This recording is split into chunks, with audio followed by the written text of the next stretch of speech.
success is not a destination. It's a journey of consistent efforts. એનો મતલબ કે સફળતા એક ફાઇનલ ડેસ્ટિનેશન નથી અથવા તો રાતોરાત મળી જતી વસ્તુ નથી. સફળતા એવી વસ્તુ છે કે જ્યારે તમે કન્સિસ્ટન્ટલી સતત કોઈ વસ્તુ ઉપર પ્રયત્ન કરો છો, એફર્ટ્સ આપો છો અને તમને જે રિઝલ્ટ્સ મળે છે, that is success. Welcome to the platform of my nursing application. હવે તમારે આ સેશન તમારા માટે સ્પેશિયલી એવા સ્ટુડન્ટ્સને ટાર્ગેટ કરીને બનાવવામાં આવેલો છે કે જે હાલ ફિલહાલ પોતાની અપકમિંગ કાઉન્સિલ એક્ઝામ અથવા તો યુનિવર્સિટી એક્ઝામની પ્રિપરેશન કરી રહ્યા છે. ઓકે, અત્યારે મોસ્ટ ઓફ ધી જીએનએમના સ્ટુડન્ટ્સ જે છે પોતાના પ્રેપરેટરી ઝોનની અંદર છે કે જે લોકોની અપકમિંગ એક્ઝામ્સ જે છે આવી રહી છે. તો તમારી આ એક્ઝામની જર્નીને અ લિટલ બિટ બૂસ્ટ આપવા માટે અથવા તો તમારી આ પ્રિપરેશન જર્નીને એક સોલિડ બૂસ્ટ આપવા માટે માય નર્સિંગ એપ્લિકેશન તમારા માટે લઈને આવી ગયેલી છે એક સોલિડ સિરીઝ. આની અંદર શું છે તો કે એવા સ્ટુડન્ટ્સ જે સ્પેસિફિકલી અત્યારે ખાસ એક્ઝામની પ્રિપરેશન કરી રહ્યા છે એ લોકો માટે અમારી પાસે એવા ખાસ મોસ્ટ ઇમ્પોર્ટન્ટ ટોપિક્સના video lectures my nursing application ઉપર અવેલેબલ છે કે જે તમે એક વખત ગો થ્રુ કરશો તો તમે તમારી અપકમિંગ એક્ઝામ્સની અંદર બહુ જ સારું અને બેસ્ટ રિઝલ્ટ જે છે એ મેળવી શકશો. અમારો ધ્યેય એ છે કે અમારી પાસે તમારા હરેક ટોપિક, હરેક સબ્જેક્ટનો બધો જ કન્ટેન્ટ અવેલેબલ છે. But right now the important thing is કે તમારે એ વસ્તુની જરૂર છે કે જે ખાસ તમારા એક્ઝામની અંદર પૂછાય છે. અને એટલા જ માટે અમે આજે લેક્ચર લઈને આવી રહ્યા છીએ જે છે માયોકાર્ડિયલ ઇન્ફ્રેક્શન. હવે આ વસ્તુ શું છે તો કે જે જીએનએમ સેકન્ડ યરના વિદ્યાર્થીઓ છે એ લોકો જ્યારે આ વિડીયો જોતા હશે તો એને ખબર છે કે ભાઈ એમએસએનની અંદર સ્પેશિયલી કાર્ડિયોવાસ્ક્યુલર સિસ્ટમ જે છે એ બહુ જ ઇમ્પોર્ટન્ટ છે અને એની અંદર બી માયોકાર્ડિયલ ઇન્ફ્રેક્શન એવો ક્વેશ્ચન છે અથવા તો એવો ટોપિક છે કે જે વારંવાર તમારી એક્ઝામની અંદર પૂછાય છે. તો હવે એક્ઝામની અંદર વારંવાર પૂછાય છે એનો મતલબ એવો છે કે આપને આવડવો જ જોઈએ, બરાબર? તો હે તમને આવડી જાય, તમને સમજાય જાય અને તમે બહુ જ સારી રીતે તમારી એક્ઝામની અંદર એ વસ્તુને રાઇટ ડાઉન કરી શકો.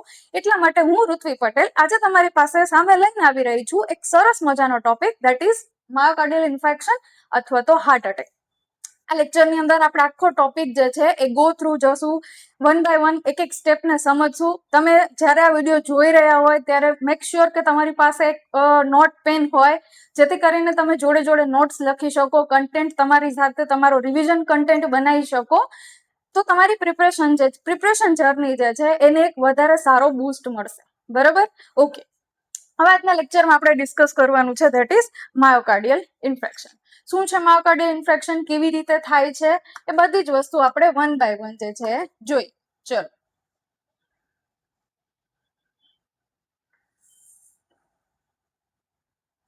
તો સૌથી પહેલા એ સમજો કે વોટ ઇઝ માયોકાર્ડિયલ ઇન્ફેક્શન અથવા તો હાર્ટ એટેક. શું કામ આ ટોપિકને આપણે માયોકાર્ડિયલ ઇન્ફેક્શન અથવા તો હાર્ટ એટેક કહીએ છીએ? તો સીધી ને સરળ વસ્તુ છે કે ભાઈ તમારા હાર્ટની અંદર 3 લેયર આવેલા હોય. કેટલા હોય બેટા? 3 લેયર. એક હોય એપિકાર્ડિયમ, એક હોય માયોકાર્ડિયમ અને એક હોય પેરિકાર્ડિયમ, બરાબર? તો આજે તમારું માયોકાર્ડિયલ લેયર છે હાર્ટનું. કયું લેયર? માયોકાર્ડિયલ લેયર. આ માયોકાર્ડિયલ લેયરની અંદર જ્યારે પ્રોપર ઓક્સિજન જે છે એ નહીં મળે તો એ સેલની શું થઈ જશે? ડેથ થઈ જાય. શું થઈ જાય? ડેથ. તો એ જે સેલની ડેથ થાય એને કહેવાય ઇન્ફેક્શન. તો આ જ આખી વસ્તુ છે આપણે આ કન્ડિશનની અંદર અથવા તો આ ટોપિકની અંદર આજે આપણે ભણવાની છે. શું કે ભાઈ તમારા હાર્ટના સેલની અંદર કેવી રીતે ડેથ થાય છે, કેવી રીતે તમારું માયોકાર્ડિયમ લેયર જે છે કયા કયા કારણોસર અફેક્ટ થાય છે અને શું કામ માણસને હાર્ટ એટેક આવે છે. આ વસ્તુ આજે આપણે બેઝિક સમજવાની ટ્રાય કરીએ. ઓકે, સો મારી એવી આશા છે અથવા તો મારી એવી એક્સપેક્ટેશન છે કે આ હાર્ટને આજે આપણે બાય હાર્ટ કરી લઈએ તો તમને અપકમિંગ એક્ઝામની અંદર આ ક્વેશ્ચન જેટલા બી માર્કનો પૂછાય તમે ફૂલ માર્ક્સ એની અંદર સ્કોર કરી શકો. ઓકે, ચલો ફ્રોમ ઇન્ટ્રોડક્શન આપણે વસ્તુને સમજવાની ટ્રાય કરીએ બેઝિક કે માયોકાર્ડિયલ ઇન્ફેક્શન છે શું. Okay, so it's one of the most common cardiovascular emergency. Okay, heart attack છે. કદાચ માયોકાર્ડિયલ ઇન્ફેક્શન જ્યારે તમે નર્સિંગની અંદર આવ્યા ને ત્યારે એ પહેલા નહીં સાંભળેલું હોય, બટ હાર્ટ એટેક ચોક્કસ તમે સાંભળેલું હશે કે ભાઈ XYZ પર્સનને હાર્ટ એટેક આવ્યો છે, એની ડેથ થઈ ગઈ. તો શું છે હાર્ટ એટેક? તો કે કાર્ડિયોવાસ્ક્યુલર ઇમરજન્સી સિચ્યુએશન છે. આની અંદર શું થશે? And leading cause of death world wide. Most commonly તમે એવું સાંભળેલું હશે કે હાર્ટ એટેક આવ્યો અથવા તો હુમલો આવ્યો જેથી કરીને જે તે પર્સનની ડેથ થઈ ગઈ છે. So it's the most common cause જેના લીધે વર્લ્ડ વાઇડ જે છે આ કાર્ડિયોવાસ્ક્યુલર પ્રોબ્લેમના લીધે ડેથ જોવા મળે છે. બીજું શું છે તો કે it occurs when the blood supply to the part of heart muscle is suddenly blocked. હાર્ટના જે મસલ્સ છે એની સુધી જે બ્લડ સપ્લાય પહોંચે છે એ બ્લડ સપ્લાય શું થાય તો કે જ્યારે સડનલી બ્લોક થઈ જાય તો એના લીધે શું થશે રિઝલ્ટિંગ ઇન ઇરિવર્સિબલ ડેમેજ. તો એ તમારા હાર્ટ મસલ્સને જે છે કેવો ડેમેજ કરી દેશે ઇરિવર્સિબલ, કે જે ફરીથી રિવર્સ ના થઈ શકે, જેના એ ડેમેજ પછી તમારા હાર્ટના ટીશ્યુ અથવા તો સેલ જે છે એ પરમનન્ટલી ડેમેજ થઈ જશે, અથવા તો એને જેને આપણે કહીએ નેક્રોસિસ ઓફ ધી માયોકાર્ડિયમ લેયર. બરાબર, હાર્ટનું જે માયોકાર્ડિયમ લેયર છે એની અંદર પરમાનન્ટ નેક્રોસિસ જોવા મળશે ઇફ નોટ ટ્રીટેડ પ્રોમ્પ્ટલી. ઇફ તરત જ અથવા તો ડાયગ્નોઝ થયાની વિધિન સમ અવર્સ એને ટ્રીટ કરવામાં ના આવે તો આ જે સિચ્યુએશન છે એ ઇવેન્ચ્યુઅલી જે તે પર્સનની ડેથ થઈ શકે છે.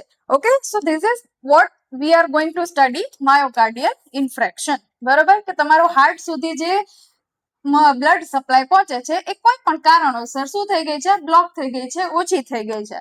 તો હવે એ સમજો કે જ્યારે કોઈ પણ વસ્તુ સુધી બ્લડ સપ્લાય નહીં પહોંચે તો શું થશે, બ્લડ શું કેરી કરે તો કે ઓક્સિજન કેરી કરે. તો હવે બ્લડ નહીં પહોંચે તો ઓક્સિજન બી નહીં પહોંચે. હવે જેમ આપણે સર્વાઈવલ માટે ઓક્સિજનની નીડ છે એવી રીતે સેલ્સ અને ટીશ્યુને બી પોતાના એનર્જી પ્રોડક્શન માટે ઓક્સિજનની નીડ છે. ઓક્સિજન નહીં પહોંચે એટલે સેલ અને ટીશ્યુની ડેથ થઈ જશે, જે વસ્તુને આપણે કહીએ માયોકાર્ડિયલ ઇન્ફેક્શન. ચલો, વિથ ડેફિનેશન શું લખવાની છે તમારે ડેફિનેશન જુઓ. માયોકાર્ડિયલ ઇન્ફેક્શન અથવા તો heart attack is defined as the death અથવા તો necrosis of the heart muscle due to prolonged ischemia. prolonged એટલે long term. long term એટલે ઓલમોસ્ટ 20 to 30 મિનિટ્સના ડ્યુરેશનની અંદર તો પેશન્ટની ડેથ થઈ જાય.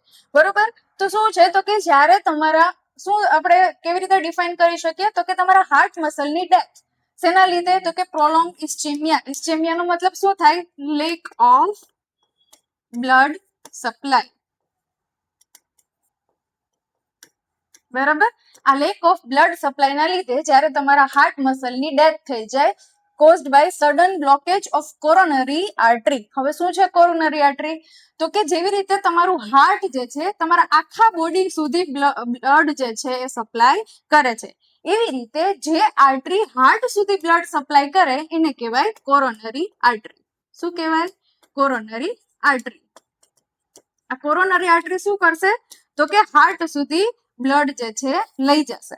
હવે જ્યારે આ કોરોનરી આર્ટરીની અંદર કોઈ પણ પ્રકારનો બ્લોકેજ જોવા મળે, શું જોવા મળે, બ્લોકેજ, કોરોનરી આર્ટરી બ્લોક થઈ ગઈ છે. પિક્ચર દ્વારા જોવાની ટ્રાય કરો. આ જે શું છે તમારી કોરોનરી આર્ટરી છે જે તમારા હાર્ટ સુધી બ્લડ સપ્લાય કરે છે.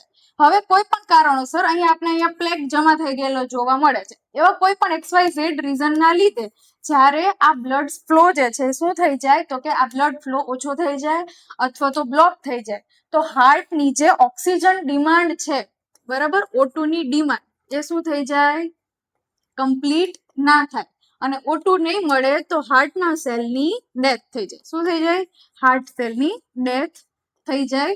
એ વસ્તુને આપણે કહીએ માયોકાર્ડિયલ ઇન્ફ્રેક્શન. બરાબર, શું થઈ ગયું તો કે usually caused by sudden block of coronary artery, block થઈ ગઈ following rupture of atherosclerotic plaque and thrombus formation. હવે સમજો કે એથેરોસ્ક્લેરોટિક પ્લેક અથવા તો થ્રોમ્બસ ફોર્મેશન શું હોય. પહેલી વસ્તુ સમજો એથેરોસ્ક્લેરોટિક પ્લેક. તો હવે તમે કદાચ એક કન્ડિશન સાંભળેલી હશે, ધેટ ઇઝ એથેરોસ્ક્લેરોસિસ.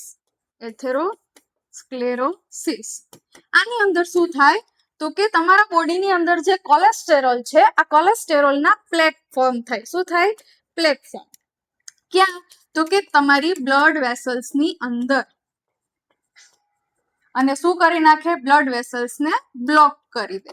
જો અહીંયા પિક્ચરની અંદર તમે જોઈ શકો છો આ શું છે તો કે ભાઈ કોલેસ્ટેરોલના પ્લેક જમા થયા છે કે જેને શું કર્યું, તમારી આર્ટરીઝને છે બ્લોક કરી દીધી છે. હવે એક પીરિયડ ઓફ ટાઈમ એવું આવશે કે જ્યારે આ પ્લેક જે છે એકદમ એક્સટેન્સિવલી ફોર્મ થઈ ગયા હશે તો શું થઈ જશે, રપ્ચર થઈ જશે. શું થઈ જાય, રપ્ચર થઈ જાય. હવે તમે સમજો કે અગર આખું આવડું મોટું પ્લેક હતું, આ રપ્ચર થાય એટલે શું થાય, એના નાના નાના ટુકડા બને, અને આ ટુકડા જે છે એ તમારી આર્ટરીને શું કરી નાખે બેટા, બ્લોક કરી નાખે. શું કરી દે? બ્લોક કરી દે. તો આ જે પ્લેક હતો એને આપણે કહીશું એથેરોસ્ક્લેરોટિક પ્લેક. પણ આ પ્લેક જ્યારે રપ્ચર થયો અને નાના નાના ટુકડા બન્યા એને આપણે શું કહીએ? થ્રોમ્બસ ફોર્મેશન. શું કહીએ? થ્રોમ્બસ ફોર્મેશન. તો આ બંને કારણોસર જ્યારે તમારી કોરોનરી આર્ટરી કે જે તમારા હાર્ટ સુધી બ્લડ પહોંચાડે છે હાર્ટના પોતાના સર્વાઈવલ માટે, એ ડેમેજ થઈ ગઈ. કયા કારણોસર? તો કે એક આ પ્લેકના કારણે અથવા તો થ્રોમ્બસ ફોર્મેશનના કારણે. થ્રોમ્બસ બીજા કયા કારણોસર બને? તો કે જ્યારે કોઈ પણ વસ્તુ રપ્ચર થાય એટલે શું થાય? ત્યાં બ્લીડિંગ જોવા મળે. શું જોવા મળે? બ્લીડિંગ. અને એ બ્લીડિંગને કવર કરવા માટે ત્યાં પ્લેટલેટ્સનું એગ્રીગેશન થાય. શું થાય? પ્લેટલેટ્સનું એગ્રીગેશન. આ પ્લેટલેટ્સ જે છે એકબીજા જોડે સ્ટિક થઈ અને શું બનાવે? થ્રોમ્બસ. શું બનાવે? થ્રોમ્બસ. તો આ જે થ્રોમ્બસ છે એ તમારી આર્ટરીઝને બ્લોક કરી શકે છે, જેના લીધે તમારા હાર્ટ સુધી પ્રોપર બ્લડ સપ્લાય નહીં પહોંચે, અને એ બ્લડ સપ્લાય નહીં પહોંચે તો તમારા હાર્ટના ડેથ સેલની શું થઈ જશે? ડેથ. અથવા તો એની અંદર શું જોવા મળશે? નેક્રોસિસ. એ વસ્તુને આપણે કહીશું માયોકાર્ડિયલ ઇન્ફ્રાક્શન. બરોબર? સમજાઈ ગયું? શું થયું? બેઝિક વસ્તુ છે, આમાં કશું જ અઘરું નથી કે તમારા હાર્ટના સેલ સુધી, તમારા માયોકાર્ડિયમ લેયર સુધી કઈ આર્ટરી બ્લડ સપ્લાય કરે? તો કે કોરોનરી આર્ટરી. હવે એવા કોઈ પણ રીઝન જેના લીધે તમારી આ કોરોનરી આર્ટરી બ્લોક થઈ ગઈ છે અને હાર્ટ સુધી પ્રોપર O2 સપ્લાય ના પહોંચી અથવા તો બ્લડ સપ્લાય ના પહોંચી, ઇસ્ચેમિયાના લીધે તમારા હાર્ટ સેલની શું થઈ ગઈ? ડેથ થઈ ગઈ. શું થઈ ગઈ? હાર્ટ સેલની ડેથ. તે વસ્તુને આપણે કહીશું માયોકાર્ડિયલ ઇન્ફ્રેક્શન. બરોબર? ચલો હવે આનો ઇન્સિડન્સ ને એપિડેમિયોલોજી શું જોઈ લો એક વખત. એમાં is અમંગ the most leading cause of mortality world wide. કે વર્લ્ડ વાઇડ જે છે માયોકાર્ડિયલ ઇન્ફ્રેક્શન જે છે એ ડેથ થવા પાછળનું એક લીડિંગ કોઝ છે. બીજું છે most common in men more than 45 years and woman more than 55 years after menopause. શું કામ? કારણ કે આફ્ટર મેનોપોઝ જે છે ફિમેલની અંદર ઘણા બધા હોર્મોનલ ચેન્જીસ આવે છે, જેથી કરીને એના બ્લડ વેસલના ટોનની અંદર, સાઇઝની અંદર ઘણો બધો ડિફરન્સ આવે, જેના લીધે અગર by some chances, by some cases coronary artery damage થઈ છે અથવા તો ત્યાં સુધી બ્લડ સપ્લાય પ્રોપર હાર્ટ સુધી નથી થઈ, તો ફિમેલની અંદર બી હાર્ટ એટેક હોઈ શકે છે. મેલની અંદર શું કામ હોઈ શકે? તો કે મેલની અંદર સ્મોકિંગ, આલ્કોહોલના cases as compare to female વધારે જોવા મળે છે. આનાથી સ્મોકિંગ, આલ્કોહોલ આ બધી વસ્તુ છે એ ડિરેક્ટલી તમારી બ્લડ વેસલને અફેક્ટ કરે.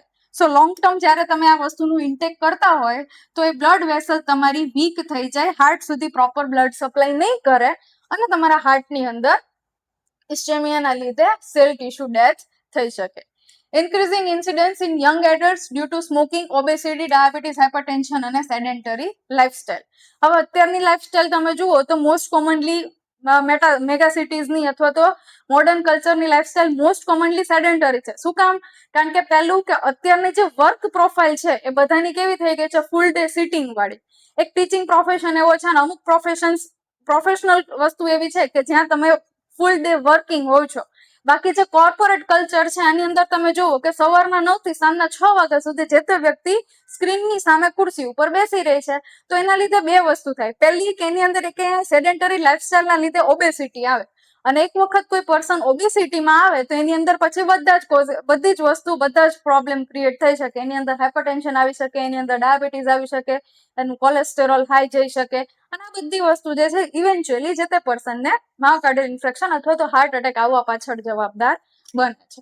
ચલો, early diagnosis and reperfusion therapy have significantly improved survival.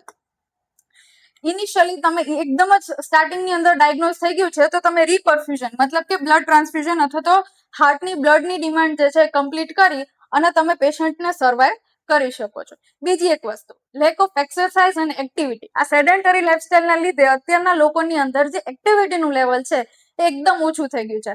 હવે અપકમિંગ અથવા તો તમે અત્યારે જે હાર્ટ એટેકના કેસીસ જોતા હશો એની અંદર મોસ્ટ કોમનલી ઓલ્ડર એડલ્ટ્સ કરતા યંગ એડલ્ટ્સ જે છે વધારે એની અંદર હાર્ટ એટેક જોવા મળે છે. શું કામ? એક પહેલી વસ્તુ કે આખો દિવસ બેસી રહેવાનું, લેક ઓફ એક્સરસાઇઝ. તો જ્યારે તમે તમારા બોડીને એવી ટેવ પાડી દો કે હવે એને વધારે પડતી ઓક્સિજનની જરૂર જ નથી, કારણ કે તમે નોર્મલ એક્ટિવિટી કરતા હોય તો તમારી હાર્ટ રેટ નોર્મલ રહેશે, અને તમારી હાર્ટ રેટ નોર્મલ રહેશે, તમારા હાર્ટની ઉપર કોઈ લોડ નહીં આવે, અને હાર્ટની ઉપર કોઈ લોડ નહીં આવે તો હાર્ટની પોતાને જે ઓક્સિજનની ડિમાન્ડ છે એ મેન્ટેન રહેશે. હવે અચાનક જેમ કે નવરાત્રી આવે છે, જેમ કે જીમ, તમે મોસ્ટ કોમનલી નવરાત્રીની અંદર અથવા તો જીમની અંદર એક્ટિવિટી કરતા લોકોમાં હાર્ટ એટેકના કેસીસ જોયા હશે. શું કામ?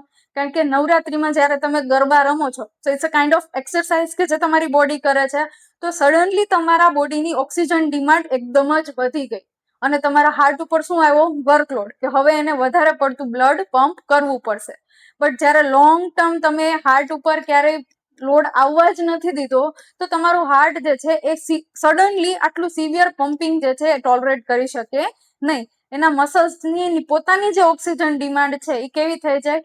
ઇનકમ્પ્લીટ થાય અને તમને હાર્ટ એટેક જોવા મળે.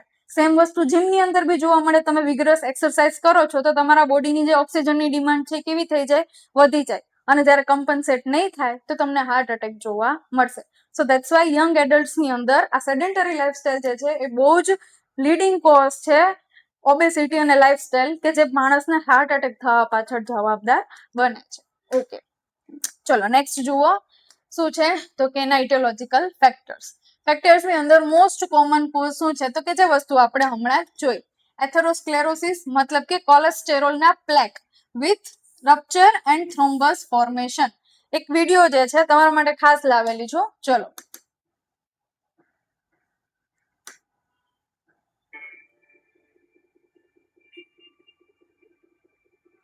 શું થાય છે આ વિડીયોની અંદર તમે જુઓ તો કે તમારી આર્ટરીઝની અંદર શું થઈ ગયું છે? એકદમ જ કોલેસ્ટેરોલ અને ફેટનો પ્લેક જમા થઈ ગયો છે.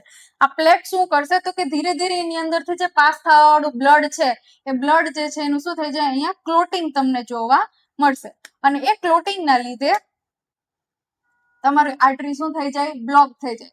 અને આર્ટરી બ્લોક થઈ જાય એટલે બ્લડ ફ્લો જે છે એ પ્રોપર તમારા હાર્ટ સુધી પહોંચી શકે નહીં અને તમારા હાર્ટ સેલની ડેથ જોવા મળે. બરાબર?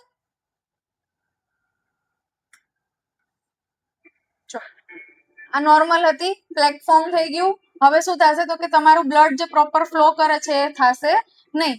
શું થઈ જશે? ત્યાં એનું એક્યુમ્યુલેશન થવા માંડશે અને ક્લોટ ફોર્મેશન થવા માંડશે. હવે જ્યારે આ ક્લોટ જે છે આ રપ્ચર થશે ત્યારે ક્લોટ્સ બધાય તમારી આર્ટરીને બ્લોક કરી દેશે અને તમારા હાર્ટ સુધી પ્રોપર બ્લડ ફ્લો પહોંચે નહીં. આ કોલેસ્ટેરોલ પ્લેક જે છે શું થાય? પછી રપ્ચર થાય અને રપ્ચર થાય તો એના લીધે શું થાય? અહીંયા ક્લોટ ફોર્મેશન થાય અને બંને વસ્તુ તમારી કોરોનરી આર્ટરીના બ્લડ ફ્લોને બ્લોક કરી નાખે અને જેના લીધે તમને હાર્ટ એટેક જે છે જોવા મળે. બરાબર? ચલો,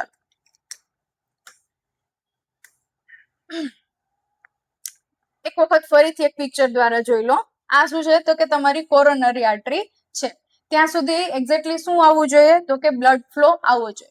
જો હેલ્ધી આર્ટરી છે તો એની અંદરનો જે બ્લડ ફ્લો છે તે એક્ઝેક્ટલી નોર્મલ રહેશે. બટ ઇફ એની અંદર પ્લેકનું ફોર્મેશન થઈ ગયું છે તો બ્લડ ફ્લો એની અંદરથી જે જાય છે કેવો થઈ જાય? ઓછો થઈ જાય અને ઇવેન્ચ્યુઅલી જ્યારે એ બ્લડ આ જે પ્લેક જે છે એનું બ્રેકડાઉન અથવા તો રપ્ચર થાય તો એના લીધે બ્લડ ક્લોટ્સ અથવા તો થ્રોમ્બસનું ફોર્મેશન થાય અને આ બંને વસ્તુ ઇવેન્ચ્યુઅલી તમારા હાર્ટ સુધીની જે બ્લડ સપ્લાય આવે છે એને શું કરી દે? બ્લોક કરી દે અને તમને હાર્ટ એટેક જે છે જોવા મળે અથવા તો જેને આપણે કહીએ માયોકાર્ડિયલ ઇન્ફ્રેક્શન જોવા મળે. ઓકે, ચલો. એના સિવાયના કયા કયા કોઝિસ છે? જે મેઇન કોઝ છે that was atherosclerosis, plaque formation, rupture અને થ્રોમ્બોસિસ. આના લીધે મેઇનલી તમને હાર્ટ એટેક જે છે એ જોવા મળે. That's hour first cause. હવે એના સિવાયના કયા એવા સપોર્ટિંગ કોઝિસ છે કે જેના લીધે બી તમને હાર્ટ એટેક જે છે એ જોવા મળી શકે? તો એની અંદર ફર્સ્ટ છે કોરોનરી આર્ટરી સ્પાઝમ. સ્પાઝમનો મતલબ શું થાય તો કે એની અંદર અગર કોન્ટ્રાક્શન જોવા મળે છે તો શું થશે? જ્યારે કોરોનરી આર્ટરી સિવિયરલી કોન્ટ્રાક્ટ થઈ જાય તો કોન્ટ્રાક્શનના લીધે કેવી થઈ જાય? નેરો થઈ જાય. એની અંદર શું જોવા મળે? નેરોઈંગ જોવા મળે. હવે ઇફ નોર્મલ આ જે તમારી આર્ટરીનું લ્યુમેન છે, હવે એની અંદર એક કોન્ટ્રાક્શન જોવા મળશે તો લ્યુમેન કેવું થઈ જશે? નાનું. તો જે બ્લડ ફ્લો આની અંદરથી જઈ શકે એ બ્લડ ફ્લો આની અંદરથી જઈ શકે નહીં. તો નેરોઈંગના કારણે બ્લડ ફ્લો કેવો થઈ જાય? ઓછો. બ્લડ ફ્લો રિડ્યુસ થઈ જાય અને બ્લડ ફ્લો રિડ્યુસ થઈ જાય તો તમારા જે સેલ અને ટીશ્યુ છે એની અંદર ઇસ્ચેમિયા જોવા મળે. શું જોવા મળે? ઇસ્ચેમિયા. અને ઇસ્ચેમિયાના લીધે લાસ્ટમાં સેલની ડેથ જોવા મળી શકે. સો દેટ્સ ધ કોઝ કે જ્યારે તમારી કોરોનરી આર્ટરીની અંદર પ્રોબ્લેમ છે. બીજું સેમ વસ્તુ છે, તમારી અગર કોરોનરી આર્ટરીની અંદર કોઈ એમ્બોલસ ફોર્મ થયું છે, બરાબર. તો એ શું કરી નાખે, આર્ટરીને બ્લોક કરી નાખે, અને બ્લોકના લીધે જોવા મળે હાર્ટની અંદર માયોકાર્ડિયમ લેયરમાં ઇસ્ચેમિયા, અને ઇસ્ચેમિયાના લીધે ડેથ ઓફ સેલ અથવા તો ટેશ્યુ, જેના લીધે તમને માયોકાર્ડિયલ ઇન્ફેક્શન જોવા મળશે. નેક્સ્ટ છે સિવિયર એનિમિયા. હવે એનિમિયા એવો કોઝ છે કે જે ઇનડિરેક્ટલી તમને હાર્ટ એટેક આવવા પાછળ રિસ્પોન્સિબલ છે. કેવી રીતે? તો કે ભાઈ એનિમિયા કોને કહેવાય? તો કે સિવિયર ડેફિશિયન્સી ઇન આરબીસી અથવા તો haemoglobin.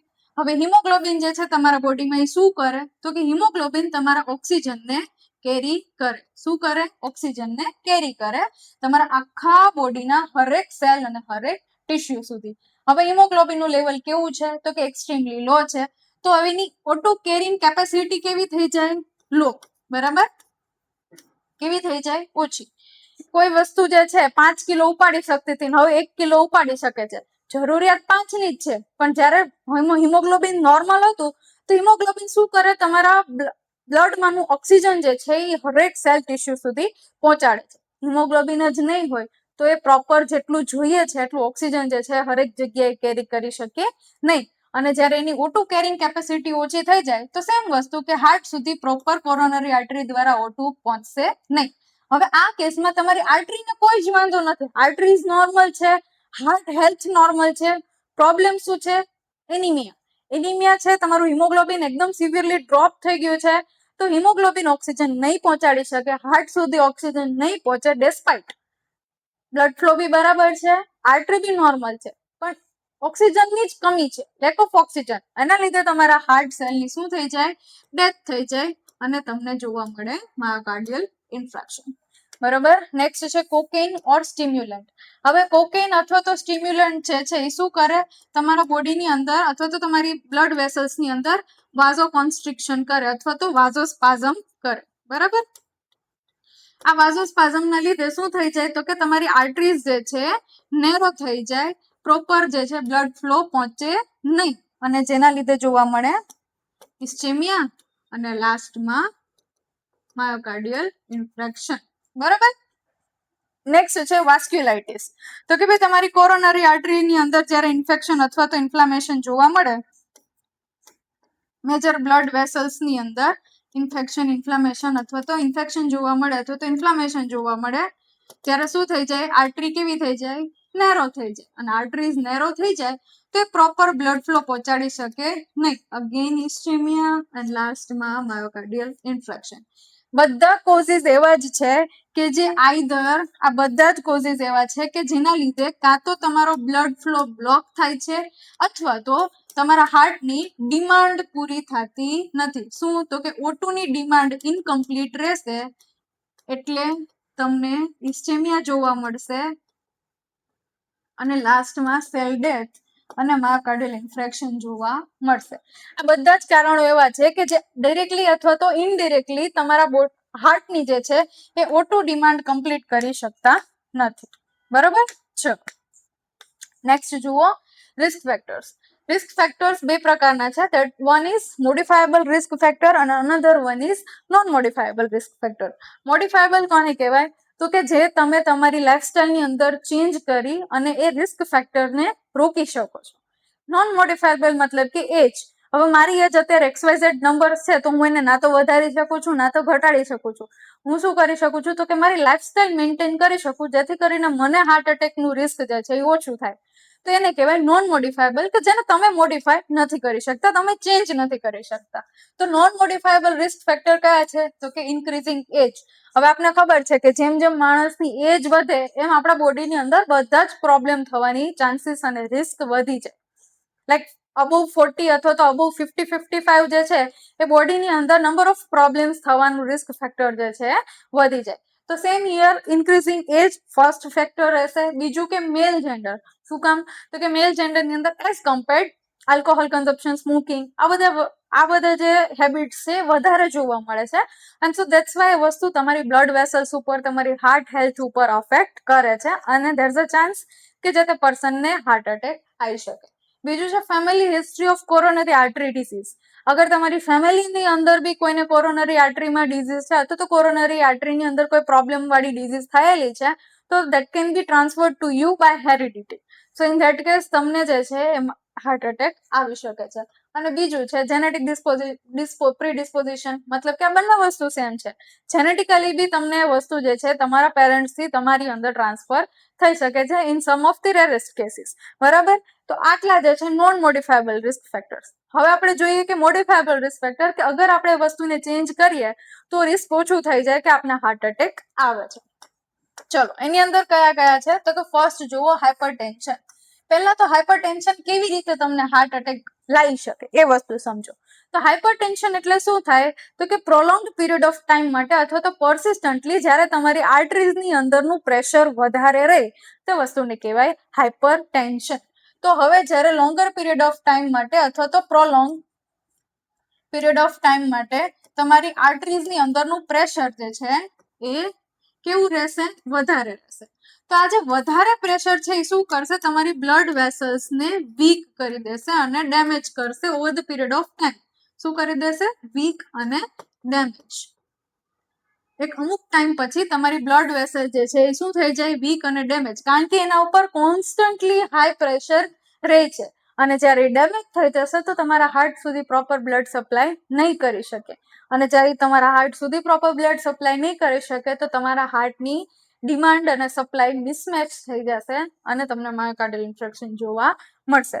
So hypertension is the leading cause કે જેના લીધે તમને માયોકાર્ડિયલ ઇન્ફેક્શન થઈ શકે છે. બીજું સેમ વસ્તુ છે ડાયાબિટીસ મલાઇટસ. હવે ડાયાબિટીસ મલાઇટસ ની અંદર શું છે, તો કે persistently તમારા બ્લડ ગ્લુકોઝ લેવલ કેવા રહે છે, હાઈ રહે છે. તો જેવી રીતે બ્લડ પ્રેશર તમારી બ્લડ વેસલને ડેમેજ કરી શકે એવી જ રીતે persistently એલિવેટેડ ગ્લુકોઝ તમારા બ્લડની અંદરનું high level of glucose be over the period of time એક અમુક સમય પછી તમારી બ્લડ વેસલને શું કરી નાખે, ડેમેજ કરી નાખે, જેથી કરીને હાર્ટ સુધી પ્રોપર બ્લડ સપ્લાય નહીં પહોંચે અને હાર્ટ એટેક જોવા મળશે. નેક્સ્ટ છે સ્મોકિંગ. સ્મોકિંગ શું કરશે, તો કે જે સ્મોકિંગ કરે છે એ પર્સનની અંદર વાઝો કોન્સ્ટ્રિક્શન જોવા મળશે. મતલબ કે તમારી બ્લડ વેસલ્સને કોન્ટ્રાક્ટ કરશે. બ્લડ વેસલ કોન્ટ્રાક્ટ થશે તો તમને બીપી બી જોવા મળશે. અને બીજું કે બ્લડ વેસલ્સ કોન્ટ્રાક્ટ થશે તો તમને પ્રોપર બ્લડ સપ્લાય જે હાર્ટ સુધી પહોંચવી જોઈએ એ નહીં પહોંચે. ત્રીજું હાઇપરલિપિડેમિયા. હાઇપરલિપિડેમિયા મતલબ કે હાઈ કોલેસ્ટેરોલ. હવે કોલેસ્ટેરોલ છે ને આપણા બોડીમાં બે ટાઈપનું હોય, એક હોય લો ડેન્સિટી લિપોપ્રોટીન અને એક હોય હાઈ ડેન્સિટી લિપોપ્રોટીન. સારા બંનેમાં આ જે છે ને આને કહેવાય ગુડ કોલેસ્ટેરોલ અને આને કહેવાય બેડ કોલેસ્ટેરોલ. હવે આ શું કરશે, તો કે મેઇનલી તમારા બોડીની અંદર આ પ્લેક ફોર્મેશનનું કામ જે છે ને આ એલડીએલ કરે છે. એચડીએલ નું કામ શું છે, તો કે જ્યારે તમે બેલેન્સ ડાયટ લો છો, કે જ્યારે તમારા ફૂડમાંથી જો એક વસ્તુ ક્લિયર છે, આપણા મનમાં ભલે એક વસ્તુ આપણે ફિટ કરી દીધી છે, બટ જસ્ટ આપણું ફૂડ આપણા કોલેસ્ટેરોલ માટે જવાબદાર નથી. હા, બેલેન્સ ડાયટ કન્ટ્રીબ્યુટ કરે છે, બટ ટોટલી આપણું કોલેસ્ટેરોલ આપણા ફૂડ ઉપર ડિપેન્ડ હોતું નથી. કોલેસ્ટેરોલ બને છે ક્યાં, લીવરની અંદર કોલેસ્ટેરોલનું ફોર્મેશન થાય. બરોબર, તો આ એચડીએલ છે એ શું કરશે, તો કે આ એલડીએલ ના લેવલને મેન્ટેન કરવાનું કામ કરશે. શું કરશે, મેન્ટેનન્સ ઓફ એલડીએલ. આ એલડીએલ ને શું કરે, તો કે ઓછું કરવાનું કામ કરશે એચડીએલ. અને કલેક્ટિવલી આની જે વેલ્યુ હોય એ કેટલી હોય, તો કે 200 થી ઉપર ક્યારે તમારું કોલેસ્ટેરોલ જવું જોઈએ નહીં. અગર 200 mg પર ડીએલ થી તમારું કોલેસ્ટેરોલ વધારે છે તો એને કહેવાય હાઇપરલિપિડેમિયા. અને આ જે હાઇપરલિપિડેમિયા છે એના લીધે શું થાય, તો કે આ જ વસ્તુ તમારે આર્ટરીઝની અંદર પ્લેક ફોર્મેશન કરે. અને આ પ્લેક જ તો આપણું દુશ્મન છે. ભાઈ પ્લેક ફોર્મેશન થશે એટલે બ્લોક થઈ જશે આર્ટરી, અથવા તો એ જ્યારે પ્લેક રપ્ચર થાય તો શું થાય, થ્રોમ્બસનું ફોર્મેશન થઈ જશે. આ બધી વસ્તુના લીધે તમને લાસ્ટમાં હાર્ટ એટેક જે છે જોવા મળે અથવા તો માયોકાર્ડિયલ ઇન્ફેક્શન જોવા મળે. સો તમારા બોડીની અંદર ડાયટની અંદર ફિટનેસ મેન્ટેન કરવી જરૂરી છે. સેમ એવી વસ્તુ છે ઓબેસિટી. ઓબેસિટી કેવી રીતે, તો કે ભાઈ ઓબેસિટી હોય એને ડાયાબિટીસ આવે, ઓબેસિટી વાળાને બીપી આવે, આ બધું આવે. સેડેન્ટરી લાઇફસ્ટાઇલ હોય ને ઓબેસિટી આવે, અને ઓબેસિટી વાળાને પછી બધું આવે. અને બધા ફેક્ટર્સ ઇવેન્ચ્યુઅલી તમને હાર્ટ એટેક આવવા માટે કોન્ટ્રીબ્યુટ કરે છે. બીજું છે સ્ટ્રેસ. હવે સ્ટ્રેસ છે ને એના લીધે તમારા બોડીની અંદર persistently તમારું બ્લડ પ્રેશર છે ને કેવું રહે, હાઈ રહે. શું કામ, તો કે સ્ટ્રેસના તમારા બોડી જ્યારે સ્ટ્રેસફુલ સિચ્યુએશનની અંદર હોય, સ્ટ્રેસ ગમે તે હોઈ શકે, સાયકોલોજીકલ સ્ટ્રેસ બી હોઈ શકે અને ફિઝિયોલોજીકલ સ્ટ્રેસ બી હોઈ શકે. સાયકોલોજીકલ મતલબ કે તમે મેન્ટલી કોઈ વસ્તુને લઈને બહુ જ સ્ટ્રેસમાં છો તેને સાયકોલોજીકલ સ્ટ્રેસ કહેવાય. ફિઝિયોલોજીકલ કોને કહેવાય? તો કે જ્યારે તમને કોઈ ઇન્જરી થઈ છે, તમને કોઈ ડેમેજ થયું છે, તમારી અંદર તમારા બોડીને કોઈ પણ પ્રકારની તકલીફ પડી તો એને કહેવાય ફિઝિયોલોજીકલ સ્ટ્રેસ. પણ બંને સ્ટ્રેસ કન્ડિશનની અંદર તમારી બોડી જે છે એ એડ્રીનાલિન રિલીઝ કરે. હવે એડ્રીનાલિન એક એવું હોર્મોન છે કે જે શું કરશે, તમારું બ્લડ પ્રેશર સ્પાઇક કરશે, બ્લડ પ્રેશર વધારશે. કારણ કે જ્યારે તમે સ્ટ્રેસમાં હોય ને ત્યારે તમારી બોડી જે છે એની પોતાની ઓક્સિજનની ડિમાન્ડ વધી જાય. તો ઓક્સિજનની ડિમાન્ડને કમ્પન્સેટ કરવા માટે, પૂરી કરવા માટે તમારું બોડી એડ્રીનાલિન રિલીઝ કરે. અને આ એડ્રીનાલિન જે છે જઈને તમારી બ્લડ વેસલ્સની અંદર બાઇન્ડ થાય અને તમારું બ્લડ પ્રેશર જે છે એ વધારે. બરોબર? તો સ્ટ્રેસના લીધે તમને હાઇપરટેન્શન આવી શકે છે અને હાઇપરટેન્શનના લીધે તમને માયોકાર્ડિયલ ઇન્ફેક્શન થઈ શકે. બરોબર? બીજું છે આલ્કોહોલ એક્સેસ. હવે આલ્કોહોલ અને સ્મોકિંગ બંને વસ્તુ એવી છે કે જે તમારા બોડીની અંદર એક્સેસ અમાઉન્ટની અંદર વાઝો કોન્સ્ટ્રિક્શન કરે. વાઝો કોન્સ્ટ્રિક્શન જ્યારે એ કરશે, જો સ્મોલ અમાઉન્ટની અંદર આલ્કોહોલ તમારા બોડીમાં વાઝો ડાયલેટેશન કરશે, બટ એક્સેસ લખ્યું છે, શું છે? એક્સેસ. જ્યારે આલ્કોહોલ એક્સેસ થઈ જાય ત્યારે એ તમારા બોડીની અંદર વાઝો કોન્સ્ટ્રિક્શન કરશે, જેના લીધે તમારી આર્ટરીઝ જે છે નેરો થઈ જાય, સાંકડી થઈ જાય, તમારા હાર્ટ સુધી બ્લડ સપ્લાય લિમિટેડ થઈ જાય. અને લાસ્ટમાં છે અનહેલ્ધી ડાયટ. અનહેલ્ધી ડાયટ જેમ કે તમે વધારે પડતું ફેટ વાળું ડાયટ લેતા હોય, પ્લસમાં તમારું પ્રોપર મેટાબોલિઝમ ના હોય, તો તમે એક્સરસાઇઝ એક્ટિવિટી ના કરતા હોય, તો પહેલું કે તમારું કોલેસ્ટેરોલ સ્પાઇક થાય, બીજું કે તમારી અંદર ફેટ વધે. આ બધી વસ્તુ ઇવેન્ચ્યુઅલી તમને એથેરોસ્ક્લેરોસિસ થવા પાછળ જવાબદાર બને. અને એક વખત તમને એથેરોસ્ક્લેરોસિસ થયું તો લાસ્ટમાં તમને માયોકાર્ડિયલ ઇન્ફેક્શન આવી શકે છે.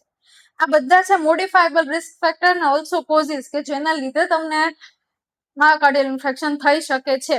તો આપણે શું કરવાનું? આ બધી વસ્તુને તમે મોડિફાય કરી શકો. શું?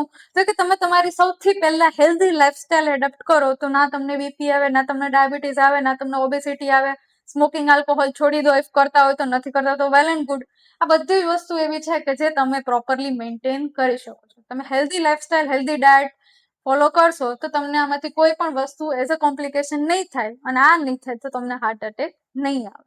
તો આ બધી વસ્તુને કહેવાય મોડિફાયેબલ રિસ્ક ફેક્ટર્સ. બરાબર? ચલો નેક્સ્ટ જુઓ, પેથોફિઝિયોલોજી, કે એક્ઝેક્ટલી કેવી રીતે તમારા હાર્ટમાં લાસ્ટમાં તમને સિમ્ટમ્સ જે છે એ જોવા મળે અથવા તો માયોકાર્ડિયલ ઇન્ફેક્શન જોવા મળે. તો પહેલું છે સૌથી પહેલા એથેરોસ્ક્લેરોટિક પ્લેક ફોર્મેશન.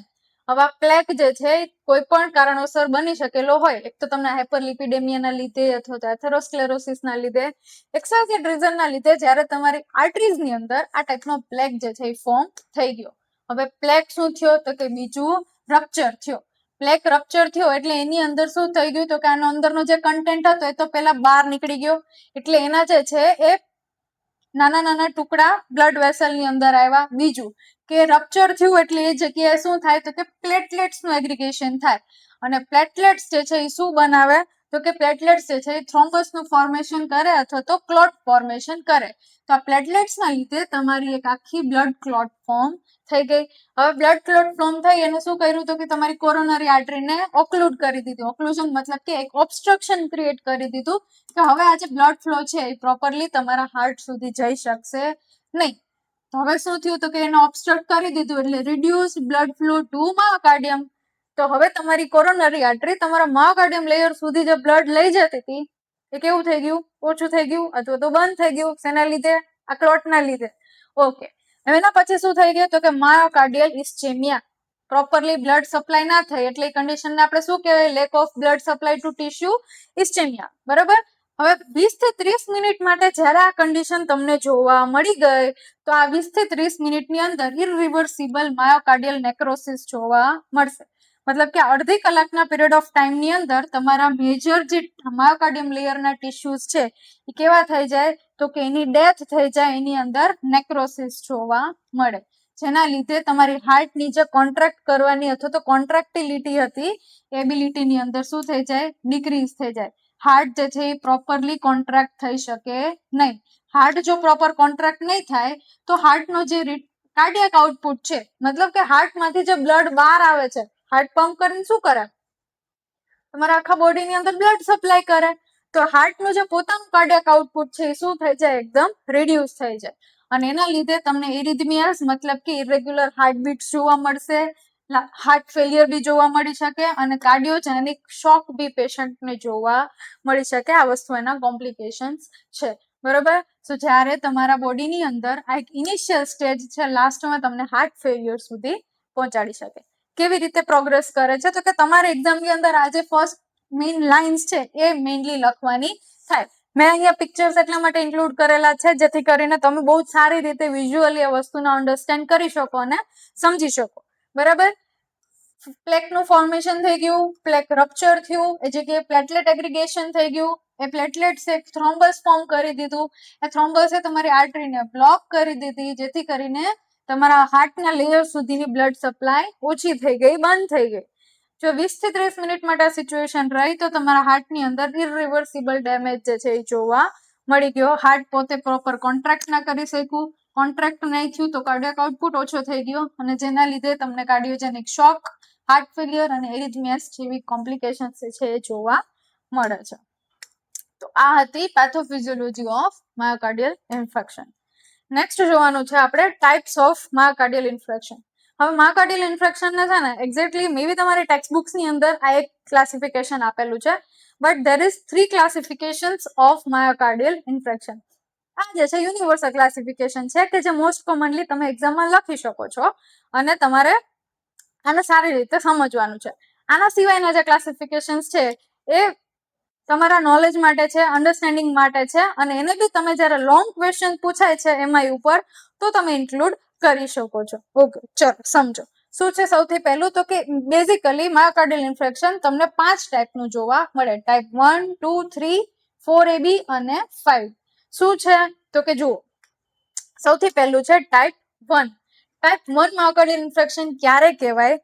જ્યારે spontaneous myocardial infarction due to rupture or erosion of an atherosclerotic plaque with thrombus formation.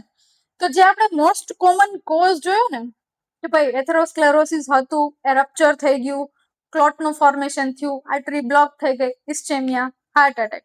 તો જ્યારે આ આખી પ્રોસેસના લીધે તમને હાર્ટ એટેક આવેલો છે તો એને કહેવાય ટાઈપ 1 માયોકાર્ડિયલ ઇન્ફેક્શન. ક્લિયર?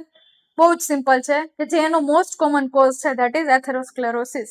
આ એથેરોસ્ક્લેરોસિસના પ્લેકના કારણે જ્યારે તમને હાર્ટ એટેક આવેલો છે, ઇવેન્ચ્યુઅલી માયોકાર્ડિયલ ઇન્ફેક્શન થઈ ગયેલું છે તો એને આપણે કહીશું ટાઈપ 1 માયોકાર્ડિયલ ઇન્ફેક્શન.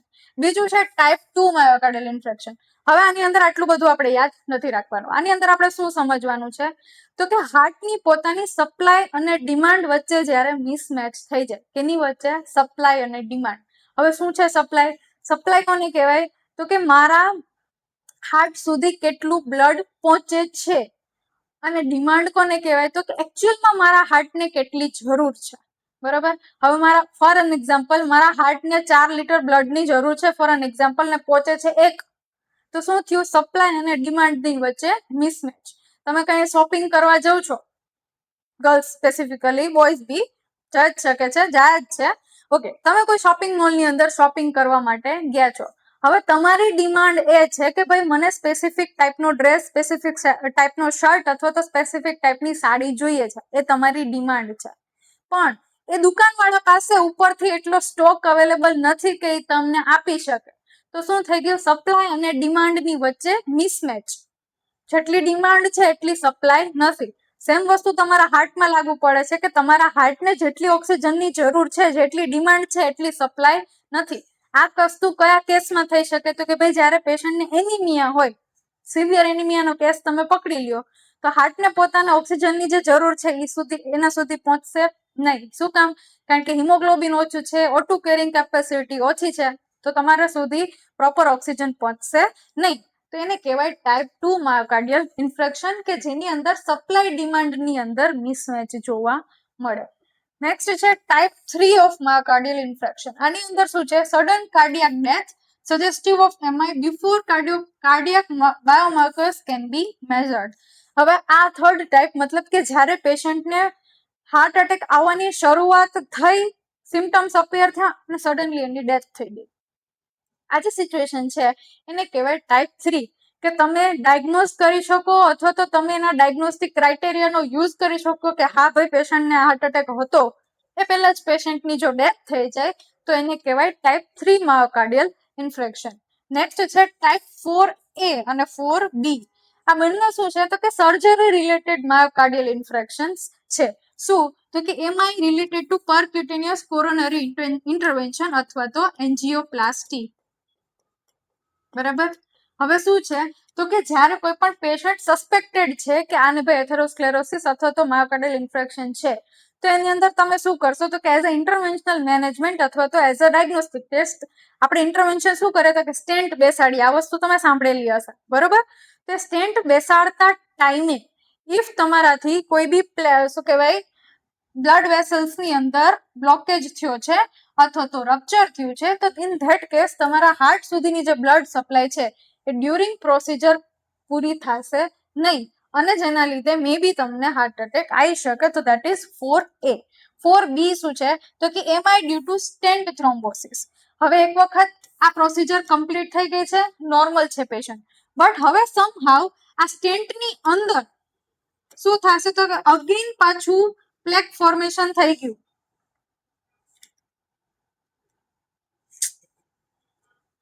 સ્ટેન્ટ બેસાડ્યો, બરાબર. હવે શું થયું તો કે આ તમારી બ્લડ વેસલ છે, એની અંદર તમે આવી રીતે સ્ટેન્ટ બેસાડી અને બ્લડ વેસલને ઓપન કરી દીધી છે. હવે સમહાવ આ સ્ટેન્ટની અંદર ફરીથી જો પ્લેક ફોર્મેશન થાય તો શું થાય, અગેન તમારી જે બ્લડ સપ્લાય છે એ કેવી થઈ જાય, ઓબસ્ટ્રક્ટ થઈ જાય, અને જેના લીધે થ્રોમ્બોસિસના લીધે તમને જો માયોકાર્ડિયલ ઇન્ફ્રેક્શન જોવા મળે તો એને કહેવાય ટાઈપ 4B માયોકાર્ડિયલ ઇન્ફ્રેક્શન. અને લાસ્ટમાં છે ટાઈપ 5, મતલબ કે myocardial infarction related to coronary artery bypass graft. હવે કોરોનરી આર્ટરી બાયપાસ ગ્રાફ્ટ શું છે એ સમજો. આ તમારું હાર્ટ છે, આ તમારી કોરોનરી આર્ટરી છે કે જે ત્યાં સુધી બ્લડ સપ્લાય કરે છે. હવે ઇન સમ કેસીસ કે આ કોરોનરી આર્ટરીની અંદર કોઈ ડેમેજ છે, તો હવે શું કરવામાં આવે તો કે એક બાયપાસ ગ્રાફ્ટ બેસાડવામાં આવે કે જેમાં તમારા હાર્ટ સુધી બ્લડ સપ્લાય પહોંચાડવી છે, પણ ક્યાંથી તો કે આ કોરોનરી આર્ટરીને બાયપાસ કરીને, મતલબ કે આનું કોઈ જ ઇન્વોલ્વમેન્ટ આપણે લેવાનું નથી. એક એવો ગ્રાફ્ટ બેસાડવાનો છે કે જે તમારા હાર્ટ સુધી બ્લડ સપ્લાય કરી શકે, જેને કહેવાય કોરોનરી આર્ટરી બાયપાસ ગ્રાફ્ટ. શું કામ તો કે આપણે કોરોનરી આર્ટરીને શું કરી દીધી, બાયપાસ કરી દીધી. આ તમારું હાર્ટ છે, આ કોરોનરી આર્ટરી છે, તો શું કરી દીધું, એક એવું ગ્રાફ્ટ બેસાડી દીધો કે જે ત્યાં સુધી બ્લડ સપ્લાય કરી શકે. પણ જ્યારે આ CABG તમારા હાર્ટ માટે સક્સેસફુલ ના રહે, બરાબર. એ જે ગ્રાફ્ટ હતો એ તમારા હાર્ટ સુધી પ્રોપર બ્લડ સપ્લાય ના કરી શકો અને તમને જે છે માયોકાર્ડિયલ ઇન્ફ્રેક્શન જોવા મળ્યું, તો એને કહેવાય ટાઈપ 5 માયોકાર્ડિયલ ઇન્ફ્રેક્શન, બરાબર. આ જે છે એ બેઝિકલી 3 સર્જરી રિલેટેડ છે અથવા તો ઇન્ટરવેન્શન રિલેટેડ માયોકાર્ડિયલ ઇન્ફેક્શન છે, અને આ 3 જે છે એના કોઝિસ રિલેટેડ છે. પહેલું ટાઈપ 1 કોને કહેવાય તો કે ભાઈ જે આપણો સૌથી મેઇન કોઝ છે એથેરોસ્ક્લેરોસિસ. એથેરોસ્ક્લેરોસિસના લીધે તમને પ્લેક જોવા મળ્યું અને લાસ્ટમાં તમને પ્લેકના રપ્ચરના લીધે ઇન્ફ્રેક્શન થઈ ગયું, તો દેટ ઇઝ ટાઈપ 1. ટાઈપ 2 ની અંદર સપ્લાય અને ડિમાન્ડ, જેમ કે એનિમિયા છે, હાઇપોટેન્શન છે, ટેકીએરિથમિયા છે, કોરોનરી સ્પાઝમ છે, કે ભાઈ જેની અંદર તમારા હાર્ટની જે સપ્લાય અને હાર્ટની જે ડિમાન્ડ, આ બંને વસ્તુ વચ્ચે મિસમેચ થઈ ગયું અને તમને હાર્ટ એટેક જોવા મળે, તો ધેટ ઇઝ ટાઈપ 2. ટાઈપ 3 મતલબ કે સડન ડેથ થઈ જાય પેશન્ટની, સડન હાર્ટ ફેલિયર થઈ જાય, કે તમે વસ્તુને ડાયગ્નોઝ કરી શકો એ પહેલા જ પેશન્ટની ડેથ થઈ જાય, તો વસ્તુને કહેવાય ટાઈપ 3 માયોકાર્ડિયલ ઇન્ફ્રેક્શન. ટાઈપ 4 મતલબ કે જ્યારે તમે પરક્યુટેનિયસ કોરોનરી ઇન્ટરવેન્શન કરેલું છે, એના લીધે તમારો બ્લડ ફ્લો બ્લોક થઈ ગયો છે અથવા તો રોકાયેલો છે, તો ધેટ કેસ તમને એમાંય જોવા મળી શકે.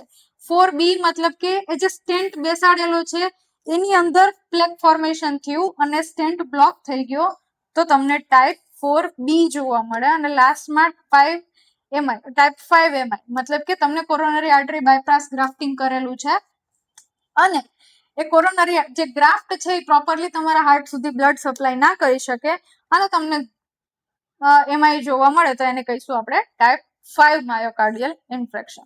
આ વસ્તુ જે છે મોસ્ટ ઇમ્પોર્ટન્ટ છે બેટા. ઇફ તમને સ્ટીલ કન્ફ્યુઝન થાય છે તો ફરીથી તમે રિવર્સ કરીને જોઈ શકો છો.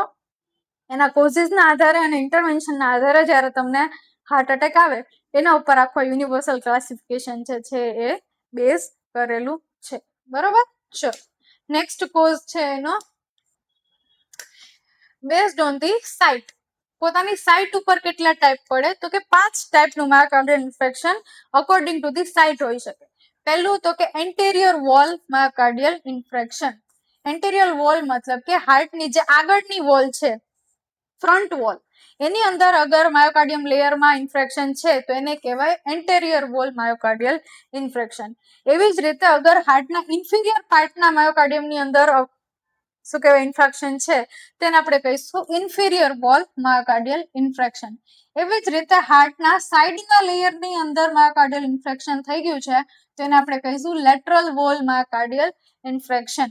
એવી જ રીતે હાર્ટના પોસ્ટિરિયર પાર્ટની અંદર અગર અફેક્ટેડ એરિયા છે તો એને આપણે કહીશું પોસ્ટિરિયર વોલ માયોકાર્ડિયલ ઇન્ફેક્શન. અને અગર ખાલી રાઇટ વેન્ટ્રિકલની અંદર છે તો આપણે એને કહીશું રાઇટ વેન્ટ્રિક્યુલર માયોકાર્ડિયલ ઇન્ફેક્શન. બરોબર. તો બેઝિક જે છે આટલા ટાઈપનું તમને myocardial infection according to the site જોવા મળી શકે છે. ચલો નેક્સ્ટ છે myocardial infection based on ECG. હવે ઇસીજી ઉપર આનો શું રીડિંગ આવે છે ને એના બેસિસ ઉપર બી 2 ટાઈપનું માયોકાર્ડિયલ ઇન્ફેક્શન તમને જોવા મળે.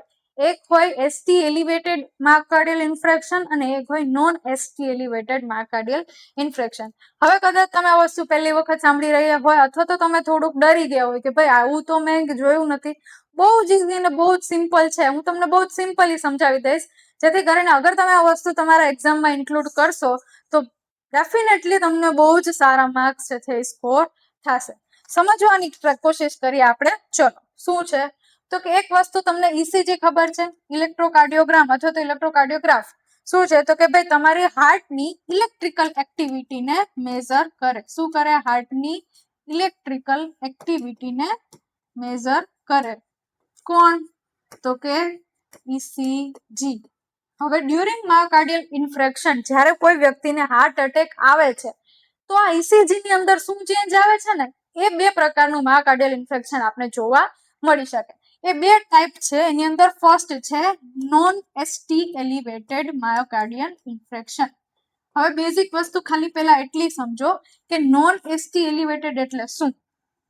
તો કે આ જે છે તમારી ઇસીજી ની લાઈન છે. બરાબર. ઓકે. આ ટાઈપનો તમને ઇસીજી ગ્રાફ જોવા મળે તો આને કહેવાય પી વેવ, આને કહેવાય ક્યુઆરએસ કોમ્પ્લેક્સ, ક્યુઆરએસ ટી. બરાબર. હવે આ પી ક્યુઆરએસ ટી ક્યારે જોવા મળે એ સમજો.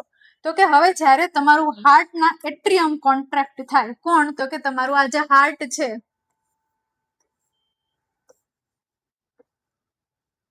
બરાબર, તો તમારા બંને એટ્રિયમ જે છે એ જ્યારે કોન્ટ્રાક્ટ થાય તો ત્યારે તમારા ઇસીજી ઉપર જોવા મળે પી વેવ. ક્યારે? તો કે જ્યારે એટ્રિયમ કોન્ટ્રાક્ટ થાય ત્યારે શું જોવા મળે? ઇસીજી ઉપર આ પી વેવ જોવા મળે. એટ્રિયમ કોન્ટ્રાક્ટ થાય એટલે શું આવે? બ્લડ ક્યાં પહોંચે? બંને વેન્ટ્રિકલ્સ ની અંદર. હવે જ્યારે આ વેન્ટ્રિકલ્સ કોન્ટ્રાક્ટ થવાની શરૂઆત થાય તો ત્યારે જોવા મળે ક્યુઆરએસ કોમ્પ્લેક્સ. શું ક્યારે જોવા મળે આ ક્યુઆરએસ? તો કે એટ્રિયમ કોન્ટ્રાક્ટ થઈ ગયા, બ્લડ ક્યાં આવ્યું? વેન્ટ્રિકલ ની અંદર. હવે વેન્ટ્રિકલ્સ કોન્ટ્રાક્ટ થશે. વેન્ટ્રિકલ્સ ને શું કામ કોન્ટ્રાક્ટ થવાનું છે? તો કે ભાઈ રાઈટ વેન્ટ્રિકલ કોન્ટ્રાક્ટ થાય એટલે બ્લડ ક્યાં જાય? લંગ્સ ની અંદર. અને લેફ્ટ વેન્ટ્રિકલ કોન્ટ્રાક્ટ થાય એટલે બ્લડ ક્યાં જાય? એઓર્ટા ની અંદર. બરોબર. તો આ જે છે જ્યારે વેન્ટ્રિકલ કોન્ટ્રાક્ટ થાય ત્યારે ઇસીજી ઉપર આવે આ ક્યુઆરએસ કોમ્પ્લેક્સ. પછી આ જે છે હવે વેન્ટ્રિકલ્સ કોન્ટ્રાક્ટ થઈ ગયા. બરોબર. હવે જ્યારે વેન્ટ્રિકલ્સ પોતાના એક સ્ટેડી સ્ટેટ ની અંદર હોય કે ભાઈ હવે વેન્ટ્રિકલ્સ જે છે તમારા ફૂલ્લી કોન્ટ્રાક્ટ થઈ ગયા છે અને આની અંદર એકદમ યુનિફોર્મ ઇલેક્ટ્રિક ચાર્જ છે. મતલબ કે એક સરખો ચાર્જ, એક સરખું ઇલેક્ટ્રિક સિગ્નલ જે છે અથવા તો ઇલેક્ટ્રિક ચાર્જ જેને તમે કહો, યુનિફોર્મ ઇલેક્ટ્રિક ચાર્જ. જ્યારે એક યુનિફોર્મ નો મતલબ થાય એક સરખો. હવે જ્યારે તમારા બંને વેન્ટ્રિકલ ની અંદર એક સરખો સમાન ઇલેક્ટ્રિકલ ચાર્જ છે ત્યારે આવે આ એસટી સેગમેન્ટ. અને લાસ્ટમાં જ્યારે તમારા વેન્ટ્રિકલ્સ રિલેક્સ થઈ જાય ત્યારે આવે ટી વેવ. બરાબર. ક્યારે? તો કે જ્યારે તમારા વેન્ટ્રિકલ હવે રિલેક્સ થઈ જાય ત્યારે આવે ટી વેવ. અને જ્યારે એની અંદર યુનિફોર્મ ચાર્જ હોય ત્યારે એક સીધી લીટી તમને જોવા મળે. હવે બેઝિકલી આ રીતનો તમને ગ્રાફ જે છે એ જોવા મળે છે. હવે પ્રોબ્લેમ ક્યાં છે તો કે આ એસટી મતલબ કે આ એસ અને આ ટી ની શરૂઆત, આ જે સેગમેન્ટ છે આને કહેવાય એસટી સેગમેન્ટ. આ એસટી સેગમેન્ટ જ્યારે એલિવેટેડ હોય, આ પી ક્યુ આર એસ ટી, તો આ જે એસટી સેગમેન્ટ કે જે સીધું હોવું જોઈએ એ જ્યારે એલિવેટેડ હોય તો એને કહેવાય એસટી એલિવેટેડ માયોકાર્ડિયલ ઇન્ફ્રેક્શન. અને એને એસટી એલિવેટેડ ક્યારે કહેવાય, અથવા તો ઇસીજી ઉપર આ એલિવેશન શું કામ જોવા મળે, જ્યારે કોરોનરી આર્ટરી કમ્પ્લીટલી બ્લોક હોય. કેવી? કમ્પ્લીટલી બ્લોક છે, બરાબર. તો હવે જ્યારે કોરોનરી આર્ટરી કમ્પ્લીટલી બ્લોક થઈ ગઈ તો શું થયું, તો કે વેન્ટ્રિકલ સુધી પ્રોપર બ્લડ સપ્લાય પહોંચ્યું નહીં. એટલે શું થવા માંડ્યું, સેલની અંદર ડેથ થવા માંડી, અથવા તો સેલ જે છે કેવા થઈ ગયા, ઇન્જર્ડ થઈ ગયા. હવે જે ઇન્જર્ડ થયેલા સેલ છે ને એક એવો કરંટ ઇન્ડ્યુસ કરે જેને કહેવાય ઇન્જર્ડ કરંટ. કેવો? Injured current. હવે હાર્ટ જે છે તમારું આખું ઇલેક્ટ્રિક એક્ટિવિટી ઉપર ચાલે છે, એ વસ્તુ ખબર છે, બરાબર. હવે પ્રોબ્લેમ શું આવ્યો તો કે ઇસીજી ઉપર આ ગ્રાફ બધા ક્યારે જોવા મળે, તો કે પહેલો ગ્રાફ જોવા મળે જ્યારે એટ્રિયમ કોન્ટ્રાક્ટ થાય, બીજો ગ્રાફ જોવા મળે જ્યારે વેન્ટ્રિકલ્સ કોન્ટ્રાક્ટ થાય, અને છેલ્લો કર્વ જોવા મળે ટી કર્વ જ્યારે રિલેક્સ થાય, બરોબર. હવે એની વચ્ચેનો જે એસટી નો સેગમેન્ટ છે, સેગમેન્ટ મતલબ કે આ જે સીધી લાઈન છે એ ક્યારે જોવા મળે, કે જ્યારે બધા આખા વેન્ટ્રિકલ ની અંદર એક સમાન ઇલેક્ટ્રિક ચાર્જ હોય તો. પણ હવે શું થઈ ગયું તો કે કોરોનરી આર્ટરી જ્યારે કમ્પ્લીટલી બ્લોક થઈ ગઈ મતલબ કે હાર્ટ સુધી બ્લડ સપ્લાય નથી પહોંચતી, તો હાર્ટના સેલની ડેથ થઈ ગઈ. હવે સેલની અંદરથી ઇલેક્ટ્રિસિટી જનરેટ થાય, તો એ જે સેલ જે છે એ એબનોર્મલ ઇલેક્ટ્રિસિટી જનરેટ કરશે. કેવી? એબનોર્મલ. એ એબનોર્મલ ઇલેક્ટ્રિસિટીને આપણે કહીશું ઇન્જર્ડ કરંટ, બરાબર. તો જ્યારે તમારી કોરોનરી આર્ટરી કમ્પ્લીટલી બ્લોક થઈ ગઈ હશે તો એ કેવો કરંટ જનરેટ કરશે? Injured current. અને એ ઇન્જર્ડ કરંટના લીધે આ જે તમારો એસટી સેગમેન્ટ સીધો હોવો જોઈએ એની બદલે કેવો થઈ જાય, ગ્રાફની અંદર ઇસીજી ની અંદર એકદમ ઊંચો જોવા મળે. એને કહેવાય એસટી એલિવેટેડ માયોકાર્ડિયલ ઇન્ફ્રેક્શન. ક્યારે જોવા મળે તો કે જ્યારે કોરોનરી આર્ટરી કમ્પ્લીટલી બ્લોક હોય ને તો તમને એસટી એલિવેશન જોવા મળે. હવે એનાથી ટોટલ ઉલટી વસ્તુ કે જ્યારે કોરોનરી આર્ટરી શું છે, કોરોનરી આર્ટરી પાર્શિયલી બ્લોક છે. કેવી? પાર્શિયલી બ્લોક થયેલી છે, મતલબ કે બ્લડ સપ્લાય પહોંચે તો છે બટ કમ્પ્લીટ નથી પહોંચતી. એટલે હાર્ટ સુધી બ્લડ મળ્યું તો ખરા બટ કમ્પ્લીટ નહીં. હવે અગેન પાછો એબનોર્મલ ઇલેક્ટ્રિકલ ચાર્જ જે છે એ ઇન્ડ્યુસ થશે. કેવો? એબનોર્મલ ઇલેક્ટ્રિકલ ચાર્જ હાર્ટની અંદર જોવા મળશે. પણ આ ચાર્જ કેવો હશે તો કે ભાઈ ઓક્સિજન પહોંચે તો છે પણ પૂરું નથી પહોંચતું. એટલે આ જે ગ્રાફ છે ને તમારો પી, આ ક્યુ આર એસ અને આ ટી ઊંધો થઈ જશે, અથવા તો આ જે ટી વેવ છે એ કેવી થઈ જાય? ઊંધી થઈ જાય. અથવા તો તમને સડનલી આની જગ્યાએ આ જે એલિવેટેડ હતું ને એ નહીં જોવા મળે, પણ શું થઈ જશે?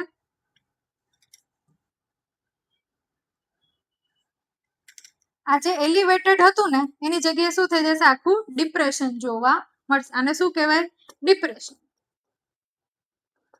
તો એને કહેવાય ST, non ST elevated MI. શું કહેવાય? નોન એસટી એલિવેટેડ માયોકાર્ડિયલ ઇન્ફ્રેક્શન, કે જેની અંદર આજે ઇસીજી ની અંદરનો એસટી નો ગ્રાફ છે એમાં ઇન્વર્ઝન જોવા મળ્યું. ટોલ નહીં, ઇન્વર્સ થયેલી જોવા મળ્યા, અને કહેવાય ઇન્વર્ઝન. ઇન્વર્ઝન મતલબ કે ઉલટું થવું. પેલામાં શું હતું તો કે ભાઈ સાવ બ્લડ સપ્લાય બ્લોક થઈ ગઈ હતી તો ગ્રાફ કેવો થઈ ગયો હતો? ઊંચો. પણ અહીંયા સાવ બ્લડ સપ્લાય બ્લોક થઈ ગયેલી નથી. પ્રોબ્લેમ શું છે તો કે બ્લડ સપ્લાય છે પણ કેવી? આધી અધૂરી છે. એટલે આ જે ગ્રાફ છે એ કેવો થઈ ગયો? ડિપ્રેસ થઈ ગયેલો જોવા મળે. તો બે ટાઈપ આપણે જોયા. કયું? તો કે એસટી એલિવેટેડ માયોકાર્ડિયલ ઇન્ફ્રેક્શન, અને બીજું જોયું નોન એસટી એલિવેટેડ માયોકાર્ડિયલ ઇન્ફ્રેક્શન. શું છે તો કે જ્યારે કોરોનરી આર્ટરી ક્યારે જોવા મળે? તો કે જ્યારે કોરોનરી આર્ટરી કમ્પ્લીટલી બ્લોક થઈ ગયેલી જોવા મળે તો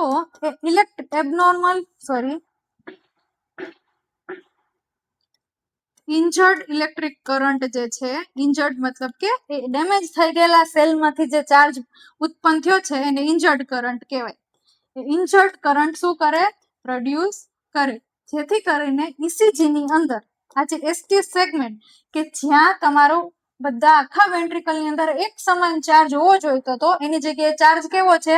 ઇન્જર્ડ મતલબ કે એક સમાન નથી અને એબનોર્મલ છે. તો આ ST નું એલિવેશન જોવા મળે. એલિવેશન મતલબ કે ઊંચું થવું. આ P, આ Q, R, S ને આ T, બરાબર. આ જે ST ની લાઈન સીધી હોવી જોઈએ એની જગ્યાએ ઊંચી જોવા મળશે. હવે આનાથી ઊંધી વસ્તુ આમાં જોવા મળે શું?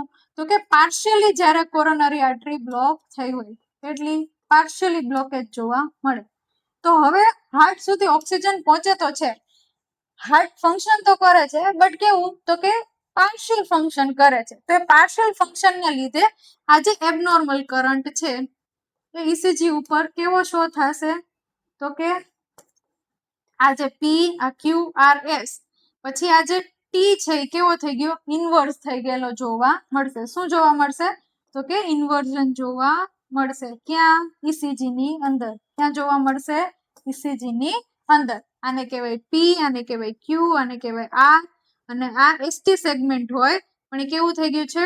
ઇન્વર્સ થઈ ગયું છે. તો એને કહેવાય નોન ST એલિવેટેડ માયોકાર્ડિયલ ઇન્ફ્રેક્શન. અને બીજું હોય ST એલિવેટેડ માયોકાર્ડિયલ ઇન્ફ્રેક્શન, મતલબ કે એકની અંદર કોરોનરી આર્ટરી પૂરેપૂરી બ્લોક થઈ ગઈ છે અને એકની અંદર પાર્શિયલી બ્લોક થઈ છે. તમને ઇફ બેટા આખો કોન્સેપ્ટ અગર નથી સમજાતો ધેટ્સ ફાઇન, નથી યાદ રહેતો ધેટ્સ ફાઇન. તમારે ખાલી બે વસ્તુ યાદ રાખે. તમે ખાલી બે વસ્તુ એક્ઝામની અંદર લખીને આવશો ને, એક્ઝામિનર આઈ એમ ડેમ શ્યોર કે ઇમ્પ્રેસ થઈ જશે અને તમને બહુ જ સારા માર્ક આપશે. શું લખીને આવવાનું? તો કે પહેલું યુનિવર્સલ ક્લાસિફિકેશન તો લખવાનું જ છે. બીજું ક્લાસિફિકેશન બી આપણે લખીને આવવાનું based on the side, interior, inferior, lateral, પોસ્ટિરિયર અને રાઇટ વેન્ટ્રિક્યુલર, કે ભાઈ કઈ જગ્યાએ થયું છે એના ઉપર બીજું લખીને આવશો. ત્રીજું, અગર તમને ECG નો કોન્સેપ્ટ ના સમજાણો કોઈ વાંધો નહીં, જો તમે સમજવા ઈચ્છો છો તો ફરીથી બેક કરીને ફરીથી જોવાની ટ્રાય કરો, સમજવાની ટ્રાય કરો, તમને સમજાઈ જશે આઈ એમ શ્યોર. ઇફ સ્ટીલ નથી સમજાતો ધેટ્સ ફાઇન. તમારે શું લખીને આવવાનું? તો કે બેઝડ ઓન ECG માયોકાર્ડિયલ ઇન્ફ્રેક્શન બે ટાઈપનું હોય. એક હોય ST એલિવેટેડ અને એક હોય નોન ST એલિવેટેડ. અહીંયા ST થી આપણો શેને આરે મતલબ છે? તો કે ભાઈ ECG ના ગ્રાફની અંદર જે ST સેગમેન્ટ આવે છે, જે સીધી એક આઇસો ઇલેક્ટ્રિક લાઈન આવે છે, એના સંદર્ભમાં આપણે આ ST ની વાત કરીએ છીએ, બરોબર. તો હવે જ્યારે તમારી કોરોનરી આર્ટરી કંઈ જ યાદ નથી રહેતું, આ બે વસ્તુ યાદ રાખો કે જ્યારે કોરોનરી આર્ટરી કમ્પ્લીટલી બ્લોક હોય તો ST એલિવેશન જોવા મળે અને જ્યારે પાર્શિયલી બ્લોક હોય તો નોન ST એલિવેટેડ એમાંય જોવા મળે. ખાલી બે લાઈન લખીને આવશો, આઈ એમ ડેમ શ્યોર કે તમારું આખું માયોકાર્ડિયલ ઇન્ફ્રેક્શન એક સાઈડ રહેશે અને તમારું આ ક્લાસિફિકેશન એક સાઈડ રહેશે. તમને બહુ જ સારા માર્ક મળશે, બરાબર. ચલો નેક્સ્ટ જુઓ શું છે? તો કે ફીચર્સ અથવા તો ક્લિનિકલ મેનિફેસ્ટેશન્સ. કયા કયા ટાઈપના ક્લિનિકલ મેનિફેસ્ટેશન તમને જોવા મળશે? તો એની અંદર પહેલું છે severe type of chest pain. શું કામ? તો કે ભાઈ હાર્ટની અંદર પ્રોબ્લેમ છે, સીધી વાત છે, હાર્ટ પ્રોપર વર્ક નથી કરતું, હાર્ટના સેલની ડેથ થઈ ગઈ છે, તો તમને ચેસ્ટ પેઇન જોવા મળશે. બીજું છે પેઇન રેડિયેશન. પેઇન જે છે એ રેડિયેટ થાય. ક્યાં થાય? તો કે તમારા રાઈટ સાઈડની અંદર, લેફ્ટ સાઈડની અંદર, આર્મ્સની અંદર અથવા તો તમારા જોની અંદર, શોલ્ડરની અંદર આ પેઇન જે છે એ રેડિયેટ થતું જોવા મળે. શું કામ? તો કે ભાઈ તમારું હાર્ટ અને તમારી લેફ્ટ સાઈડ આ સેમ ટાઈપના નર્વ ફાઈબર જે છે એ શેર કરે છે. મતલબ કે જે પેઇનના સિગ્નલ જે છે એ હાર્ટ સુધી અને તમારા લેફ્ટ હેન્ડ સુધી એક જ નર્વ જે છે એ સપ્લાય કરે છે. તો જ્યારે એ નર્વ પેઇનના સિગ્નલ તમારા હાર્ટ સુધી પહોંચાડતી હશે તો એક સિગ્નલ તમારા લેફ્ટ સાઈડ બી તમને જોવા મળશે, બરાબર. નેક્સ્ટ છે શોર્ટનેસ ઓફ બ્રીથ. શું કામ? તો કે ભાઈ હાર્ટ શું કામ કરે? બ્લડને પંપ કરવાનું કામ કરે. હવે હાર્ટની અંદર બ્લડ જે છે એ ક્યાંથી આવે? પહેલી વસ્તુ તો કે બે જગ્યાએથી હાર્ટની અંદર બ્લડ આવે. પહેલું આવે તમારી સુપિરિયર ઇન્ફિરિયર વેના કહેવાથી રાઇટ એટ્રિયમમાં. રાઇટ એટ્રિયમમાં આવી રાઇટ વેન્ટ્રિકલ થી ક્યાં જાય? લંગ્સની અંદર. લંગ્સમાં શું કરવા જાય? તો કે બ્લડ જે છે એ ઓક્સિજનેટેડ થવા માટે જાય. ગેસનું એક્સચેન્જ થાય અને ફરીથી લંગ્સમાંથી બ્લડ પાછું ક્યાં આવે તો કે લેફ્ટ એટ્રિયમની અંદર ફરીથી બ્લડ આવશે. હવે શું થાય તો કે તમારું હાર્ટ શું કરે છે, હાર્ટ ની અંદર માયોકાર્ડિયલ ઇન્ફેક્શન થઈ ગયું છે. હવે આપણે પેથોફિઝિયોલોજી ની અંદર જોયું હતું શું તો કે હાર્ટની જે કોન્ટ્રેક્ટ કરવાની એબિલિટી છે એ કેવી થઈ ગઈ, ઓછી થઈ ગઈ. હવે હાર્ટ પોતાની અંદર જે બ્લડ આવે છે બંને બાજુથી એને પંપ કરીને આગળ પાસ કરી શકતું નથી. હવે જ્યારે કોઈ પણ વસ્તુ આગળ ન જઈ શકે તો એ ક્યાં જાય, પાછળ જાય. તો સેમ વસ્તુ અહીંયા બનશે. હાર્ટ પ્રોપરલી બ્લડ ને પંપ નહીં કરી શકે, હાર્ટમાંથી બ્લડ પ્રોપરલી તમારી બોડીની અંદર નહીં આવી શકે તો એ પાછું પલ્મોનરી અથવા તો તમારા લંગ્સની અંદર બિલ્ડઅપ થવાનું ચાલુ થશે અને ધીમે ધીમે તમારા લંગ્સમાં ફરીથી હાર્ટ બ્લડ જે છે એ બધું જવાના લીધે તમને શોર્ટનેસ ઓફ બ્રીથ જે છે એ ફીલ થશે. તો એ વસ્તુને કહેવાશે third symptom, that is shortness of breath. Next છે પ્રોફ્યુઝ સ્વેટિંગ. શું કામ તો કે ભાઈ તમારું હાર્ટ જે છે અત્યારે પોતાના એકદમ સિવિયર સ્ટ્રેસફુલ કન્ડિશનની અંદર છે. હવે જ્યારે તમારું બોડી કોઈ પણ સ્ટ્રેસ ફીલ કરે તો તમારી સિમ્પેથેટિક નર્વસ સિસ્ટમ જે છે એ એક્ટિવેટ થઈ જાય. કઈ સિમ્પેથેટિક અને પેરાસિમ્પેથેટિક ઓટોનોમિક નર્વસ સિસ્ટમના બે પાર્ટ છે. શું કરે છે તો કે જ્યારે તમારી બોડી સ્ટ્રેસમાં આવે તો તમારી બોડી શું કરે તો કે એની જોડે ફાઇટ કરવાની શરૂઆત કરે, એ સિચ્યુએશન જોડે ફાઇટ. તો તમારી બોડી ફાઇટ એન્ડ ફ્લાઇટ મોડની અંદર આવે, જેને કહેવાય તમારી સિમ્પેથેટિક નર્વસ સિસ્ટમનું એક્ટિવેટ થવું. હવે જ્યારે તમારી સિમ્પેથેટિક નર્વસ સિસ્ટમ એક્ટિવેટ થાય તો એના લીધે તમને એકદમ જ પરસેવો વળવો, એકદમ તમારું બીપી રેઝ થવું, ટેકીકાર્ડિયા, હાર્ટ રેટ ઇન્ક્રીઝ થવું, બીપી રેઝ થવું અને તમને એકદમ જ પરસેવો વળવો, આ બધા સિમ્પટમ્સ જે છે એ તમને જોવા મળે. તો એને કહેવાય પ્રોફ્યુઝ સ્વેટિંગ. નેક્સ્ટ છે નોઝિયા અને વોમિટિંગ. પ્રોપરલી તમારા ડ્યુરિંગ આખી બોડીની અંદર પ્રોપર બ્લડ સપ્લાય નહીં જોવા મળે, પ્રોપરલી તમારા બ્રેઇન સુધીના જે સિગ્નલ છે એ પ્રોપર તમારા બોડીમાં નહીં આવે, આ બધી વસ્તુના લીધે તમને નોઝિયા વોમિટિંગ બી જે છે એ જોવા મળી શકે છે. નેક્સ્ટ છે પાલ્પિટેશન્સ. પાલ્પિટેશન્સ નો મતલબ શું થાય તો કે તમને જ્યારે સૌથી વધારે આમ ડર લાગી ગયો હોય, સીધી વાત છે, જ્યારે તમને આવો ચેસ્ટ પેઇન થતું હશે, તમે એ સ્ટેજની અંદર હશો તો તમારું બોડી એકદમ ફિયર અને એકદમ ડરી ગયું હોય. હવે જ્યારે આપણે નાનો સૂનો ભય લાગે ને, એક્ઝામનું પેપર હાથમાં આવે તો બી આપણી હાર્ટબીટ આપણે સંભળાવા લાગે, વસ્તુને કહેવાય પાલ્પિટેશન્સ. શું તો કે તમારી હાર્ટબીટ એટલી જોરથી હાર્ટ એટલું જોરથી પંપ કરતું હશે કે તમે તમારી હાર્ટબીટને લિટરલી સાંભળી શકો છો.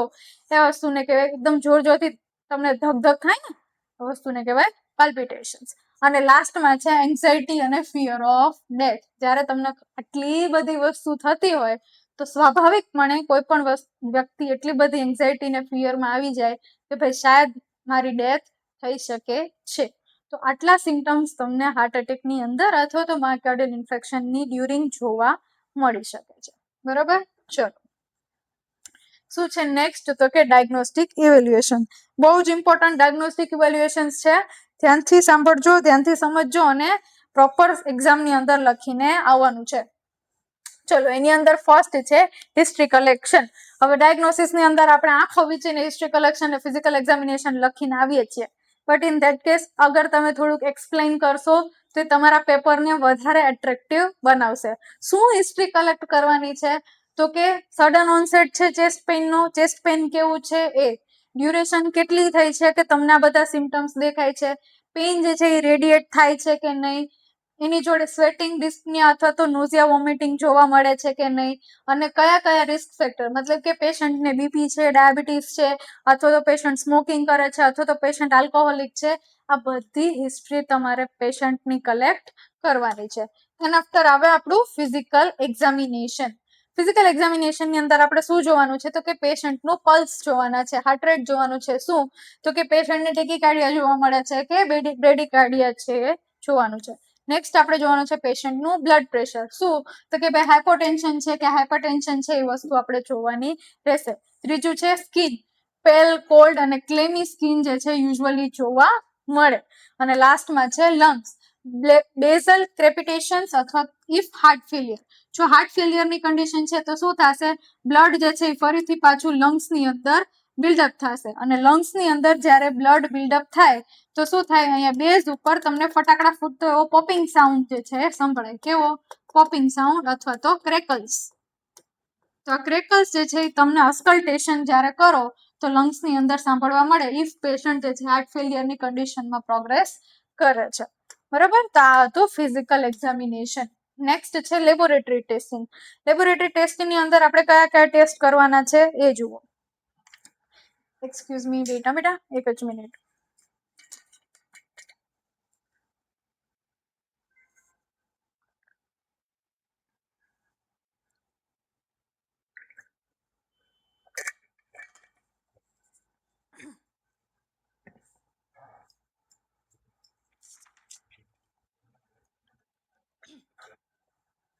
હવે લેબોરેટરી ટેસ્ટિંગ ની અંદર આપણે સૌથી પહેલા જોવાના છે કાર્ડિયાક બાયોમાર્કર્સ.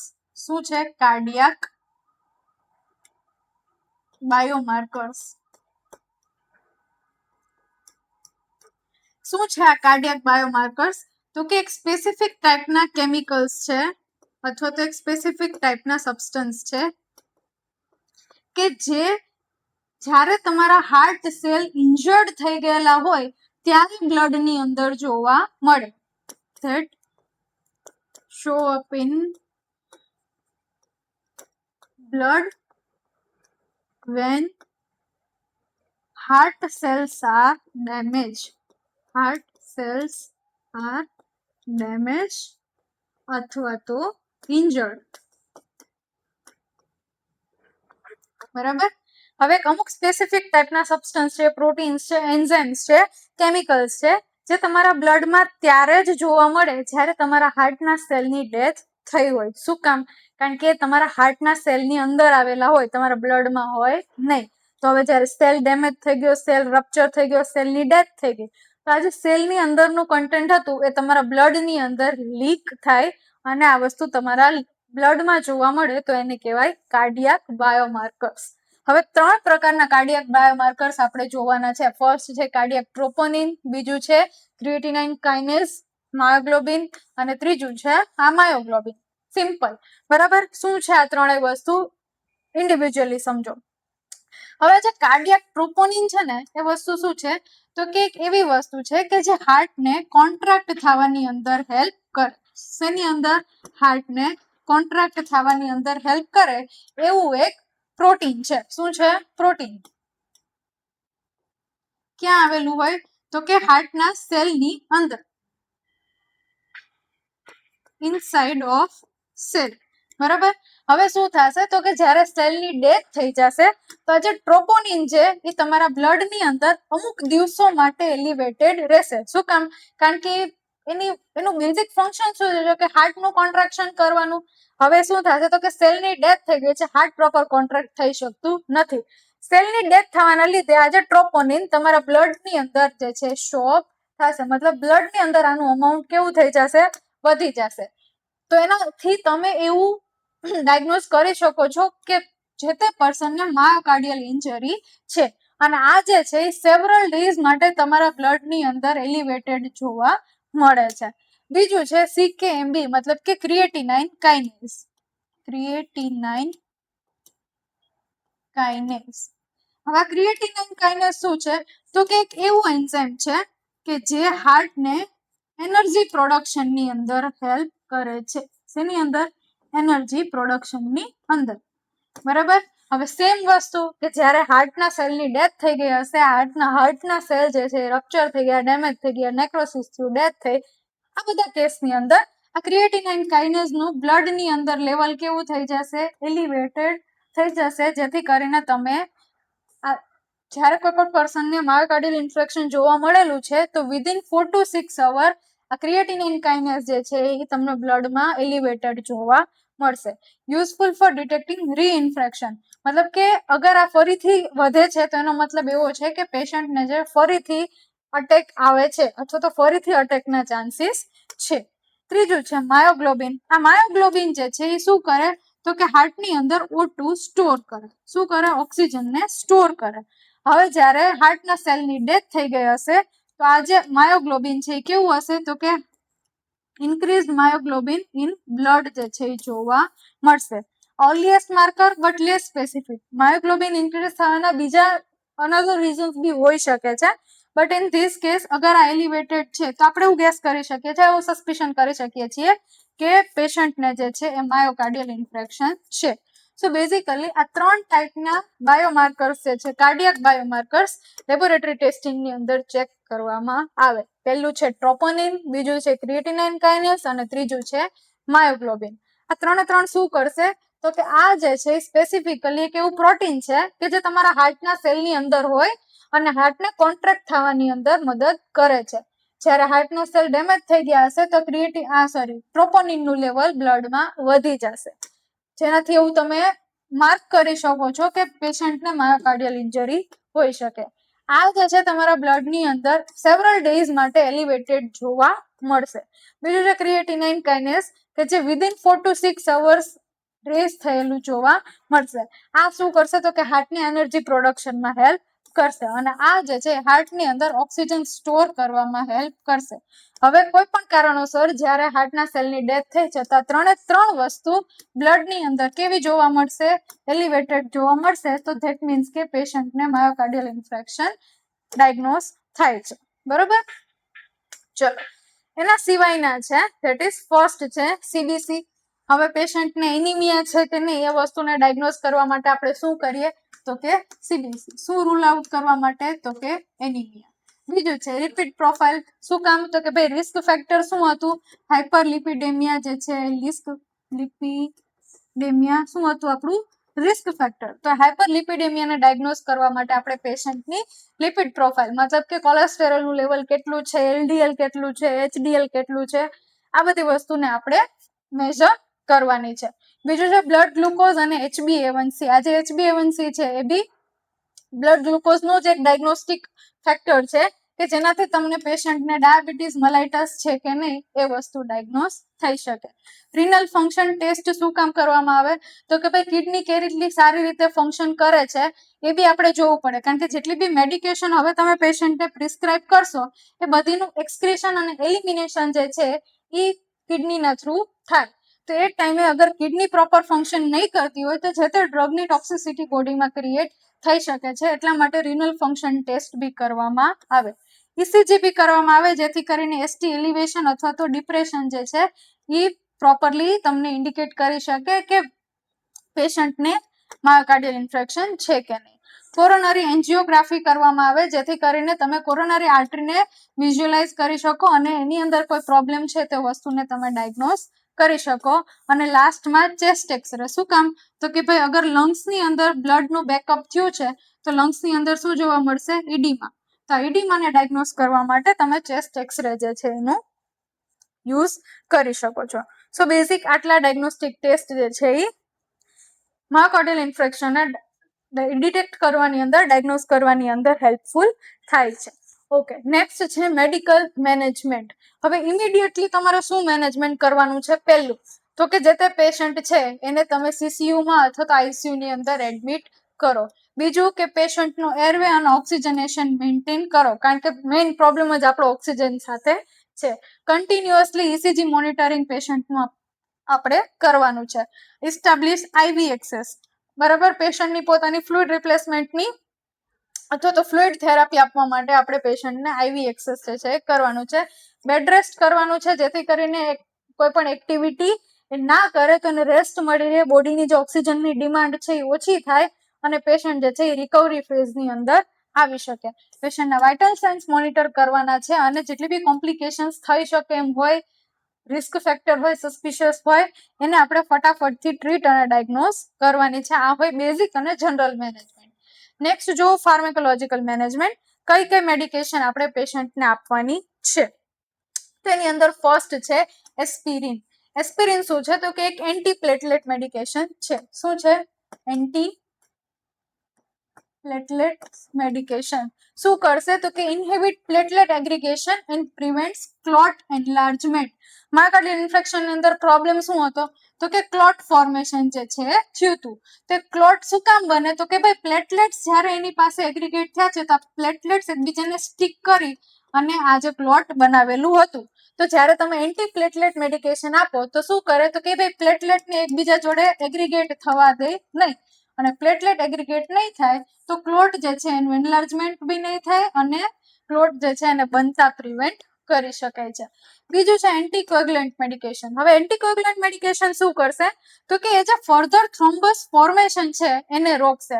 હિપેરિન અને એનોક્સાપેરિન એ ડ્રગના એક્ઝામ્પલ્સ છે કે જે શું કરશે તો કે થ્રોમ્બસ ફોર્મેશનને પ્રિવેન્ટ કરશે. મતલબ કે એક વખત તમે પ્લેટલેટ ઓછા કરી દીધા, હવે જે ક્લોટિંગ ફેક્ટર્સ દ્વારા થ્રોમ્બસ નું ફોર્મેશન થાય છે એને પ્રિવેન્ટ કરવા માટે આપણે એન્ટીકોગ્યુલન્ટ મેડિકેશન જે છે એ આપીએ છીએ. ત્રીજું છે નાઇટ્રોગ્લિસરીન. નાઇટ્રોગ્લિસરીન શું છે તો કે એક વાઝોડાયલેટર મેડિકેશન છે. શું છે?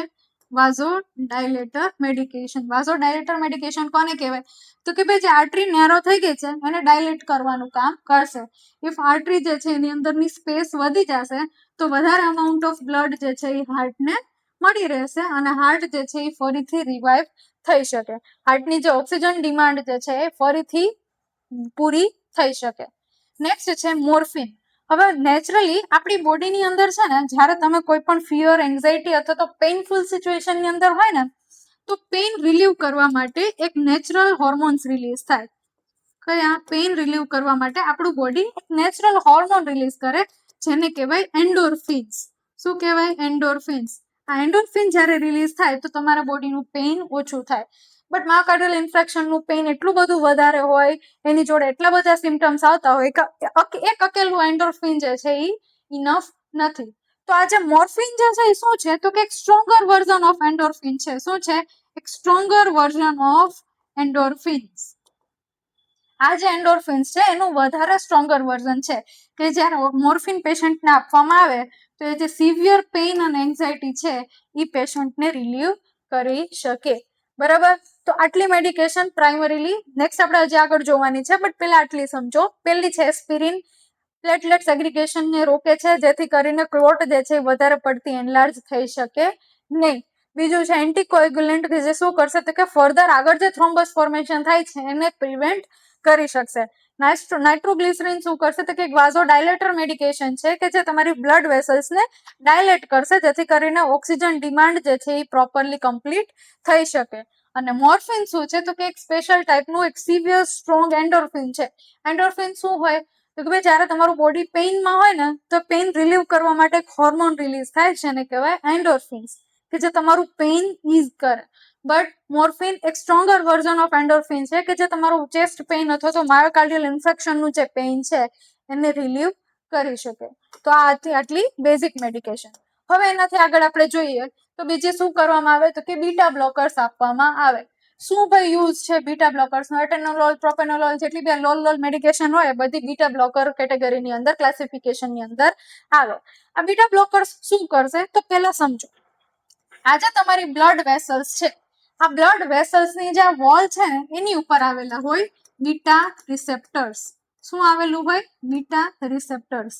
હવે બીટા રિસેપ્ટર્સનું ફંક્શન શું છે તો કે જ્યારે બી તમારી બોડી કોઈ સ્ટ્રેસફુલ સિચ્યુએશનની અંદર આવશે, બરાબર, જેમ કે માયોકાર્ડિયલ ઇન્ફ્રેક્શન, ત્યારે બોડીની સિમ્પેથેટિક નર્વસ સિસ્ટમ જે છે એ એક્ટિવેટ થઈ જશે અને એ સિમ્પેથેટિક નર્વસ સિસ્ટમ રિલીઝ કરશે એડ્રીનાલિન. શું રિલીઝ કરશે? એડ્રીનાલિન. હવે જ્યારે આ એડ્રીનાલિન રિલીઝ થશે તો એ તમારા હાર્ટમાં આવી અને આ જે બ્લડ વેસલ્સ છે ને એની ઉપરના આ બીટા રિસેપ્ટર જોડે શું કરશે? બાઇન્ડ કરશે. અને જ્યારે આ બીટા રિસેપ્ટર જોડે બાઇન્ડ કરશે તો એ કરશે વાઝો કોન્સ્ટ્રિક્શન. શું કરશે? વાઝો કોન્સ્ટ્રિક્શન, જેથી કરીને તમારું બ્લડ પ્રેશર જે છે વધે. હવે બ્લડ પ્રેશર વધવું એ આપણા માટે સારી વાત નથી. બ્લડ પ્રેશરને કંટ્રોલ કરવા માટે બેઝિકલી બીટા બ્લોકર મેડિકેશન્સ જે છે એ હાઇપરટેન્શનની અંદર આપવામાં આવે. શું કામ? કારણ કે જ્યારે તમારી બોડી કોઈ સ્ટ્રેસફુલ સિચ્યુએશનમાં હતી તો એને શું કર્યું? સિમ્પેથેટિક નર્વસ સિસ્ટમને એક્ટિવેટ કરી. એટલે તમારી બોડીની અંદર એડ્રીનાલિન જે સિમ્પેથેટિક નર્વસ સિસ્ટમનું મેઇન હોર્મોન છે એ જે રિલીઝ થયું. એડ્રીનાલિન તમારી બ્લડ વેસલની વોલ ઉપર આવશું છે, એની વોલ એની ઉપર આવેલા આ બીટા રિસેપ્ટર્સ જોડે બાઇન્ડ કર્યું, મતલબ કે અટેચ થયું, જેથી કરીને તમારી બ્લડ વેસલ શું થઈ ગઈ? સાંકડી અને તમારું બ્લડ પ્રેશર વધી ગયું. પણ આપણે શું કરવાનું છે તો કે અગર આપણે આ બીટા રિસેપ્ટરને બ્લોક કરી દે, તો એડ્રીનાલિન ગમે તેટલું બી રિલીઝ થાય કંઈ કામનું નથી. કારણ કે અગર એડ્રીનાલિન આની જોડે બાઇન્ડ નહીં કરે તો વર્ક નહીં કરે. તો એડ્રીનાલિનનું વર્ક બંધ કરવા માટે આપણે આ બીટા રિસેપ્ટર્સને બ્લોક કરી દે એવી મેડિકેશન ને કહેવાય બેટા બીટા બ્લોકર્સ, કે જે બીટા રિસેપ્ટર ને બ્લોક કરી દે. હવે બીટા બંધ તો આ જે વાઝો કોન્સ્ટ્રિક્શન થતું હતું એ થશે નહીં. કોન્સ્ટ્રિક્શન નહીં થાય તો શું થાય? ડાયલેટેશન થાય, બ્લડ ફ્લો પ્રોપર ચાલી શકે, બીપી મેન્ટેન થાય, જે હાઇપરટેન્શન છે એ ઓછું થાય, બ્લડ સપ્લાય પૂરી થાય, ઓક્સિજન ડિમાન્ડ પૂરી થાય, હાઇપરટેન્શન ની અંદર બી ઇમ્પ્રુવમેન્ટ જોવા મળે અને માયોકાર્ડિયલ ઇન્ફેક્શનના કેસમાં બી તમને ઇમ્પ્રુવમેન્ટ જોવા મળે. તો that is the first beta blockers. સમજાઈ ગયો બીટા બ્લોકર નો કોન્સેપ્ટ? સમજાઈ ગયો બેટા?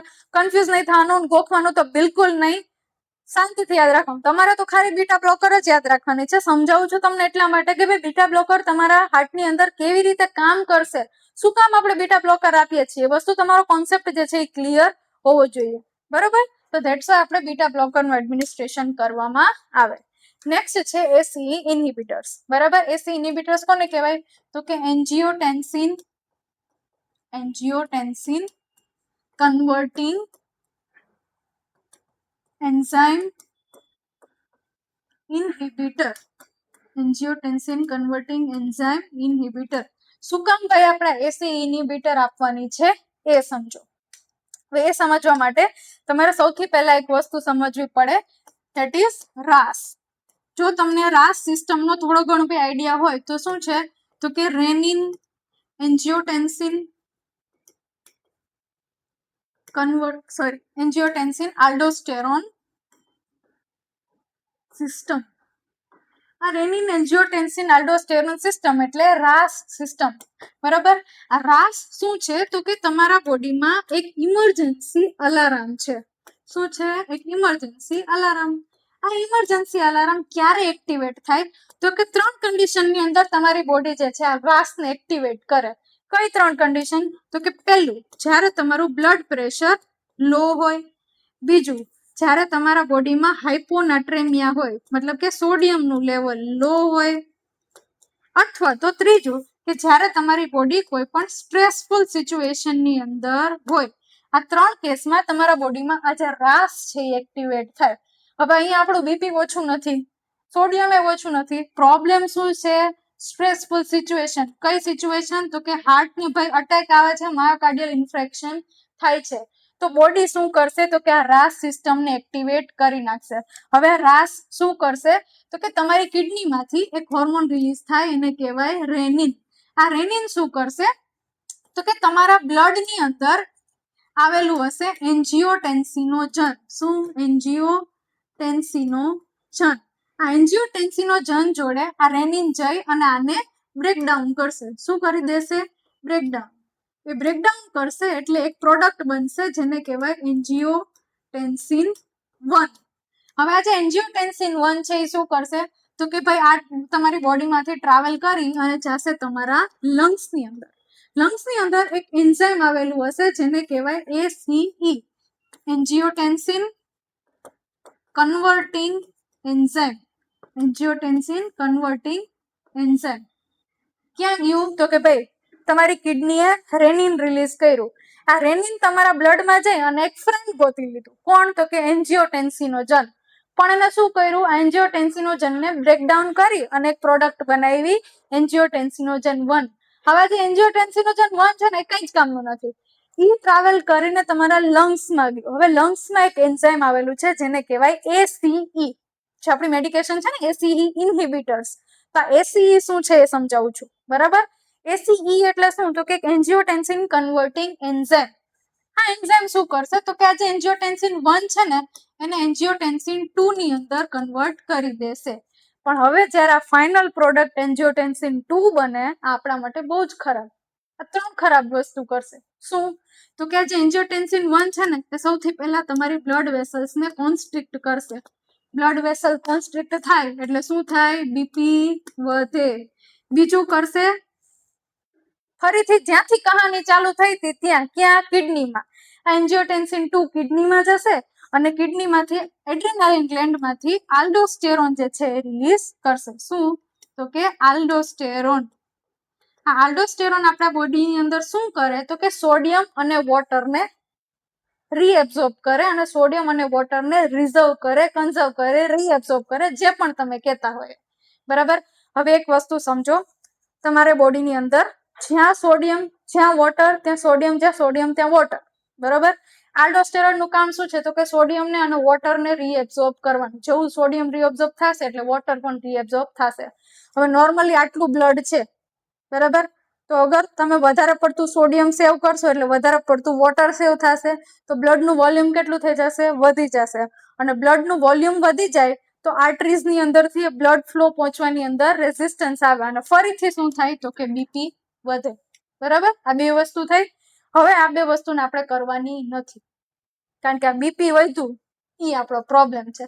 હાઇપરટેન્શન થયું તો માયોકાર્ડિયલ ઇન્ફેક્શન થશે, અને હાઇપરટેન્શન થયું તો માયોકાર્ડિયલ ઇન્ફેક્શન વર્સ્ટ થશે. અગર થઈ ગયું છે તો વધારે ખરાબ થશે, અને નથી થયું તો થશે. આ બે કન્ડિશન છે. તો આપણા માટે સૌથી પ્રાયોરિટી શું છે? તો કે હાઇપરટેન્શન નામની વસ્તુને ટ્રીટ કરો, બરાબર. તો હાઇપરટેન્શન નામની વસ્તુને ટ્રીટ કરવા માટે આપણે આ જે એન્જિયોટેન્સિન કન્વર્ટિંગ એન્ઝાઇમ છે ને, અગર આપણે એને બ્લોક કરી દઈ, અગર આપણે એને ઇનિબિટ કરી દઈ, તો શું થાય? આ 1 માંથી આ 2 નહીં બને, 2 નહીં બને, તો એનો જે આ કારનામો છે એ નહીં કરે, તમારી બ્લડ પ્રેશર વધશે નહીં, ઘટશે, અને તમારું આલ્ડોસ્ટેરોન જે છે એનું રિલીઝ નહીં થાય, અને તમે ફરીથી નોર્મલ તમારું બ્લડ પ્રેશર મેન્ટેન રહેશે, બ્લડ પ્રેશર ઓછું થશે, વેસલ્સ સરસ મજાની હેલ્ધી ડાયલેટેડ રહેશે, બ્લડ ફ્લો પ્રોપર પહોંચશે, હાઇપરટેન્શન બી ઓછું થશે, અને માયોકાર્ડિયલ ઇન્ફેક્શન માં કેસમાં બી જે હાર્ટ સુધીની ઓક્સિજન ડિમાન્ડ છે એ પ્રોપરલી પૂરી થશે. તો એટલા માટે આ જે એન્જિયોટેન્સિન કન્વર્ટિંગ એન્ઝાઇમ છે એ ઇન્હિબિટ કરતી મેડિકેશન, એટલે આપણે એને કહીએ ACE ઇન્હિબિટર્સ. આ ACE ઇન્હિબિટર્સ મેડિકેશન આપણે આ કેસમાં આપીએ છીએ. બે વસ્તુ જે હાઇપરટેન્શન ઓછું કરવામાં અત્યાર સુધી આપણે જોઈ, પેલી બીટા બ્લોકર અને બીજી જોઈએ આપણે ACE ઇન્હિબિટર્સ. તો ACE ઇન્હિબિટર્સ એટલા માટે આપણે બેટા આ કેસની અંદર આપીએ, બરોબર. થઈ ગયો તમારો ACE નો બીટા બ્લોકર નો કોન્સેપ્ટ ક્લિયર? ઓકે. હવે નેક્સ્ટ જુઓ સ્ટેટિન્સ. હવે આ સ્ટેટિન શું છે? તો કે તમારું મોસ્ટ ઓફ ધી કોલેસ્ટેરોલ શેની અંદર ફોર્મ થાય? લીવરની અંદર. હવે લીવરની અંદર એક સ્પેસિફિક પ્રકારનું એન્ઝાઇમ હોય કે જે તમારું LDL અને HDL જે છે એનું પ્રોડક્શન કરે. આ સ્ટેટિન શું કરશે? તો કે આ એન્ઝાઇમને બ્લોક કરી દેશે. અગર આ એન્ઝાઇમ જ નહીં હોય તો તમારા બોડીની અંદર કોલેસ્ટેરોલ બનશે જ નહીં. શું થશે? બનશે જ નહીં. અને અગર કોલેસ્ટેરોલ નહીં બને તો તમારી પ્રોબ્લેમ સોલ્વ. એથેરોસ્ક્લેરોસિસ નહીં થાય, પ્લેક નહીં થાય, પ્લેક રપ્ચર નહીં થાય, આગળની આખી સ્ટોરી કમ્પ્લીટ નહીં થાય, અને હાર્ટ એટેક નહીં આવે, બરોબર. તો એટલા માટે તમને સ્ટેટિન્સ એટોર્વાસ્ટેટિન અને રોસુવાસ્ટેટિન નામની મેડિકેશન્સ તમે સાંભળેલી જ હશે, એ આપણે પેશન્ટને આ કેસની અંદર આપવાની છે, બરાબર. અને લાસ્ટમાં છે થ્રોમ્બોલાઇટિક થેરાપી. થ્રોમ્બોલાઇટિક થેરાપી મતલબ કે એવી ડ્રગ કે આજે જે થ્રોમ્બસ ફોર્મ થયું છે આ થ્રોમ્બસને બ્રેકડાઉન કરી શકે, અથવા તો આ જે ક્લોટ છે, આ જે ક્લોટ ફોર્મેશન થયું છે આ ક્લોટને ડિઝોલ્વ કરતી મેડિકેશન, એને કહેવાય થ્રોમ્બોલાઇટિક મેડિકેશન, બરાબર. થ્રોમ્બોલાઇટિક મેડિકેશન શું? તો કે ભાઈ આ જે ક્લોટ ફોર્મેશન, બ્લડ ક્લોટ બની છે કે જે શું કરતી હતી? તમારી આર્ટરીને બ્લોક કરતી હતી. શું કરતી હતી? આર્ટરીને બ્લોક કરતી હતી. તો એ જે ક્લોટ છે એ અગર ક્લોટ ડિઝોલ્વ થઈ જાય, જે ગાંઠ ઓગળી જાય, તો ઓગળવાનું કામ કોનું? તો કે થ્રોમ્બોલાઇટિક મેડિકેશનનું. તો એને કહેવાય થ્રોમ્બોલાઇટિક થેરાપી, જેની અંદર એલ્ટાપ્લેસ, ટેનેક્ટાપ્લેસ, સ્ટ્રિપ્ટોકાઇનેઝ, અથવા તો આ જે એલ્ટાપ્લેસ છે ને આપણે કહીએ TPA, ટિશ્યુ પ્લાઝ્મિનોજન એક્ટિવેટર, બરાબર.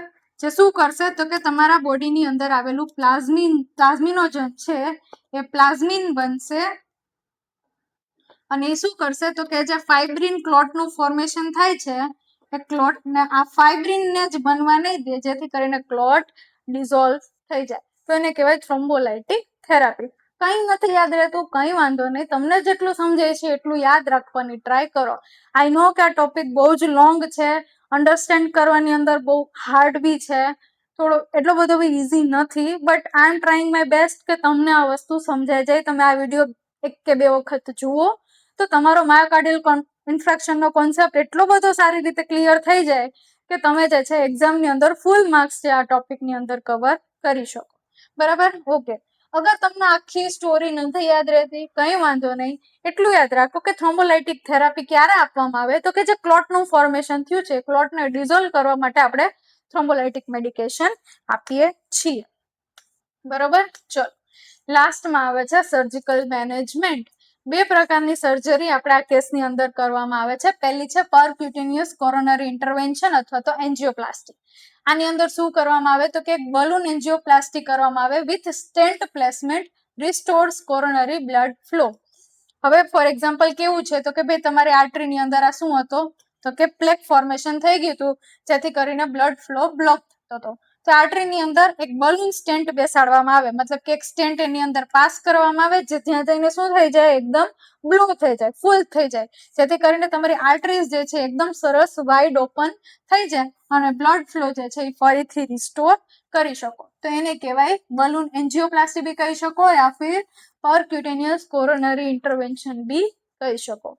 સેકન્ડ છે કોરોનરી આર્ટરી બાયપાસ ગ્રાફ્ટિંગ, કે જે કેસમાં તમારી કોરોનરી આર્ટરી એકદમ ડેમેજ થઈ ગઈ છે તો એ કેસની અંદર શું કરવામાં આવે તો કે તમારી જ બોડીની વેન્સમાંથી એક ગ્રાફ્ટ લેવામાં આવે અને આ જે બ્લોક્ડ કોરોનરી આર્ટરી છે એની જગ્યાએ એક હેલ્ધી ગ્રાફ્ટ તમારા લેગમાંથી, તમારી ચેસ્ટમાંથી અથવા તો તમારા આર્મ્સમાંથી લઈને લેવામાં આવે અને ગ્રાફ્ટને અટેચ કરવામાં આવે જ્યાં બ્લોક થયું છે એની આગળ અને પાછળ, જેથી કરીને જે બ્લડ ફ્લો છે એ આ બ્લોક એરિયાને બાયપાસ કરી અને તમારા હાર્ટ સુધી ફરીથી સરસ રીતે પહોંચી શકે અને તમારા હાર્ટની જે બ્લડ સપ્લાય છે એ કેવી કરી શકાય, રીસ્ટોર કરી શકાય. બરોબર?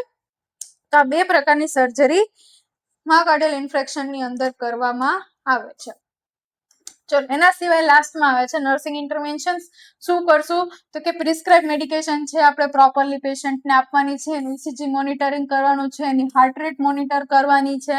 બીજું, ઓક્સિજન આપણે જે રીતે ડોક્ટરે ઇન્ડિકેટ કરેલું હોય એ પ્રમાણે ઓક્સિજન એડમિનિસ્ટ્રેશન કરવાનું છે, પેશન્ટને બેડ રેસ્ટ કરવા માટે કહેવાનું છે, પેશન્ટના વાઇટલ સાઇન્સ, યુરિન આઉટપુટ જે છે રેગ્યુલરલી મોનિટર કરવાના છે, એના હાર્ટ ફેલિયરના અથવા તો કાર્ડિયોજેનિક શોકના જે સાઇન્સ છે એ બી આપણે મોનિટર કરવાના છે અને પેશન્ટને હેલ્થ એજ્યુકેશન આપવાનું છે. શેનું તો કે ભાઈ સ્મોકિંગ છોડી દો, હેલ્ધી ડાયટ અપનાવો, તમારા વેઇટને કંટ્રોલ કરો, રેગ્યુલર એક્સરસાઇઝ કરો, મેડિકેશન પ્રોપરલી લો અને સ્ટેબિલાઇઝ થઈ જાઓ. બરાબર? તો આટલું હેલ્થ એજ્યુકેશન આપણે પેશન્ટને આપવાનું રહેશે. આ ક્વેશ્ચન તમને MSN2 ના પેપરની અંદર પૂછાય જ છે બેટા, બહુ જ ઇમ્પોર્ટન્ટ છે અને આઈ હોપ સો કે તમારો કોન્સેપ્ટ અત્યાર સુધીમાં ક્લિયર થઈ ગયો હશે. શું પૂછાય તો કે માયોકાર્ડિયલ ઇન્ફેક્શનની ડેફિનેશન પૂછાય, ઇટિયોલોજી પૂછાય, પેથોફિઝિયોલોજી પૂછાય. ઇન શોર્ટ આખું માયોકાર્ડિયલ ઇન્ફેક્શન તમને લોંગ ક્વેશ્ચનની અંદર પૂછાય. અથવા તમને પૂછાય એનું નર્સિંગ મેનેજમેન્ટ, કે ભાઈ તમે આ પેશન્ટનું નર્સિંગ મેનેજમેન્ટ શું કરશો. તો જે બી તમને સિમ્ટમ્સ દેખાય છે, જે બી તમને કોમ્પ્લિકેશન્સ દેખાય છે અથવા તો જે બી તમને રિસ્ક ફેક્ટર્સ દેખાય છે એના રિલેટેડનું નર્સિંગ મેનેજમેન્ટ આપણે પેશન્ટને આપવાનું રહેશે. બરાબર? ચલો, તો આટલી બેઝિક વસ્તુ જે છે આપણે માયોકાર્ડિયલ ઇન્ફેક્શનની અંદર કવર કરેલી છે. I know I can understand your situation કે લેક્ચર થોડો વધારે લોંગ હતો, બટ ઇટ્સ ઇક્વલી ઇમ્પોર્ટન્ટ. બરાબર? કોઈ બી એવી વસ્તુ નથી કે જે હું તમારા માટે કોમ્પ્રોમાઇઝ કરી શકું, બીકોઝ કે આ વસ્તુ તમારા કરિયરને રિલેટેડ છે, તમારી સક્સેસને રિલેટેડ છે ને તમારા માર્ક્સને રિલેટેડ છે. તો અમારી તરફથી કોઈ પણ કોમ્પ્રોમાઇઝ આ વસ્તુની અંદર ચલાવી લેવામાં આવે નહીં. આઈ હોપ કે જે લોકો સુધી આ વિડીયો અત્યારે પહોંચેલો છે, જે લોકો આ વિડીયોને જોઈ રહ્યા છે એ બધા જ જે છે માયોકાર્ડિયલ ઇન્ફેક્શનનો કોન્સેપ્ટ બહુ જ સારી રીતે ક્લિયર થઈ ગયો હશે. ઇફ તમે એવું ઈચ્છો છો કે તમે આટલી જ સારી રીતે બીજા ટોપિક્સ બી ભણવા માંગો છો તો તમે માય નર્સિંગ એપ્લિકેશન ડાઉનલોડ કરી શકો છો. આની અંદર સ્પેશિયલી અત્યારે જે બી સ્ટુડન્ટ્સની એક્ઝામ્સ છે તો અમારી પાસે છેલ્લા 10 વર્ષના પેપરનું એનાલિસિસ છે કે કયા ક્વેશ્ચન સૌથી વધારે રિપીટ થાય છે, સૌથી વધારે પૂછાય છે. તો સ્પેશિયલી એ ક્વેશ્ચન્સ અથવા તો એ ટોપિકને અમે પહેલા પ્રાયોરિટી આપી અને એપ્લિકેશનની અંદર મૂકેલા છે, જેથી કરીને તમારી પ્રિપેરેશન જે છે બહુ સારી રીતે તમે કરી શકો, બહુ સારા માર્ક્સ સ્કોર કરી શકો અને તમે તમારી GNCની અંદર અથવા તો યુનિવર્સિટીની અંદર બહુ સારામાં સારો રેન્ક મેળવી શકો. એવા પ્રયત્ન માય નર્સિંગ એપ્લિકેશન દ્વારા કરવામાં આવેલા છે. થેન્ક યુ સો મચ તમે આ રીતના બીજા વિડીયોઝ, બીજા ટોપિક્સ જે છે એપ્લિકેશનના માધ્યમથી જે છે સ્ટડી કરી શકો છો, લર્ન કરી શકો છો. આ ચેનલને સબસ્ક્રાઇબ કરો, ફોલો કરો, તમારા ફ્રેન્ડ સુધી શેર કરો. તમે તમારા ફ્રેન્ડ સુધી આને પહોંચાડો. બધા સાથે મળીને તૈયારી કરો, બહુ સારા માર્ક્સથી પાસ થાવ એવી અમારી તમને શુભેચ્છાઓ. Thank you so much. મળીશું આપણે નેક્સ્ટ લેક્ચરની અંદર, નેક્સ્ટ વિડીયોની અંદર આવા જ સારા ઇન્ફોર્મેટિવ સેશન સાથે. ઓકે, ત્યાં સુધી વાંચતા રહો, મહેનત કરતા રહો, આગળ વધતા રહો. Thank you.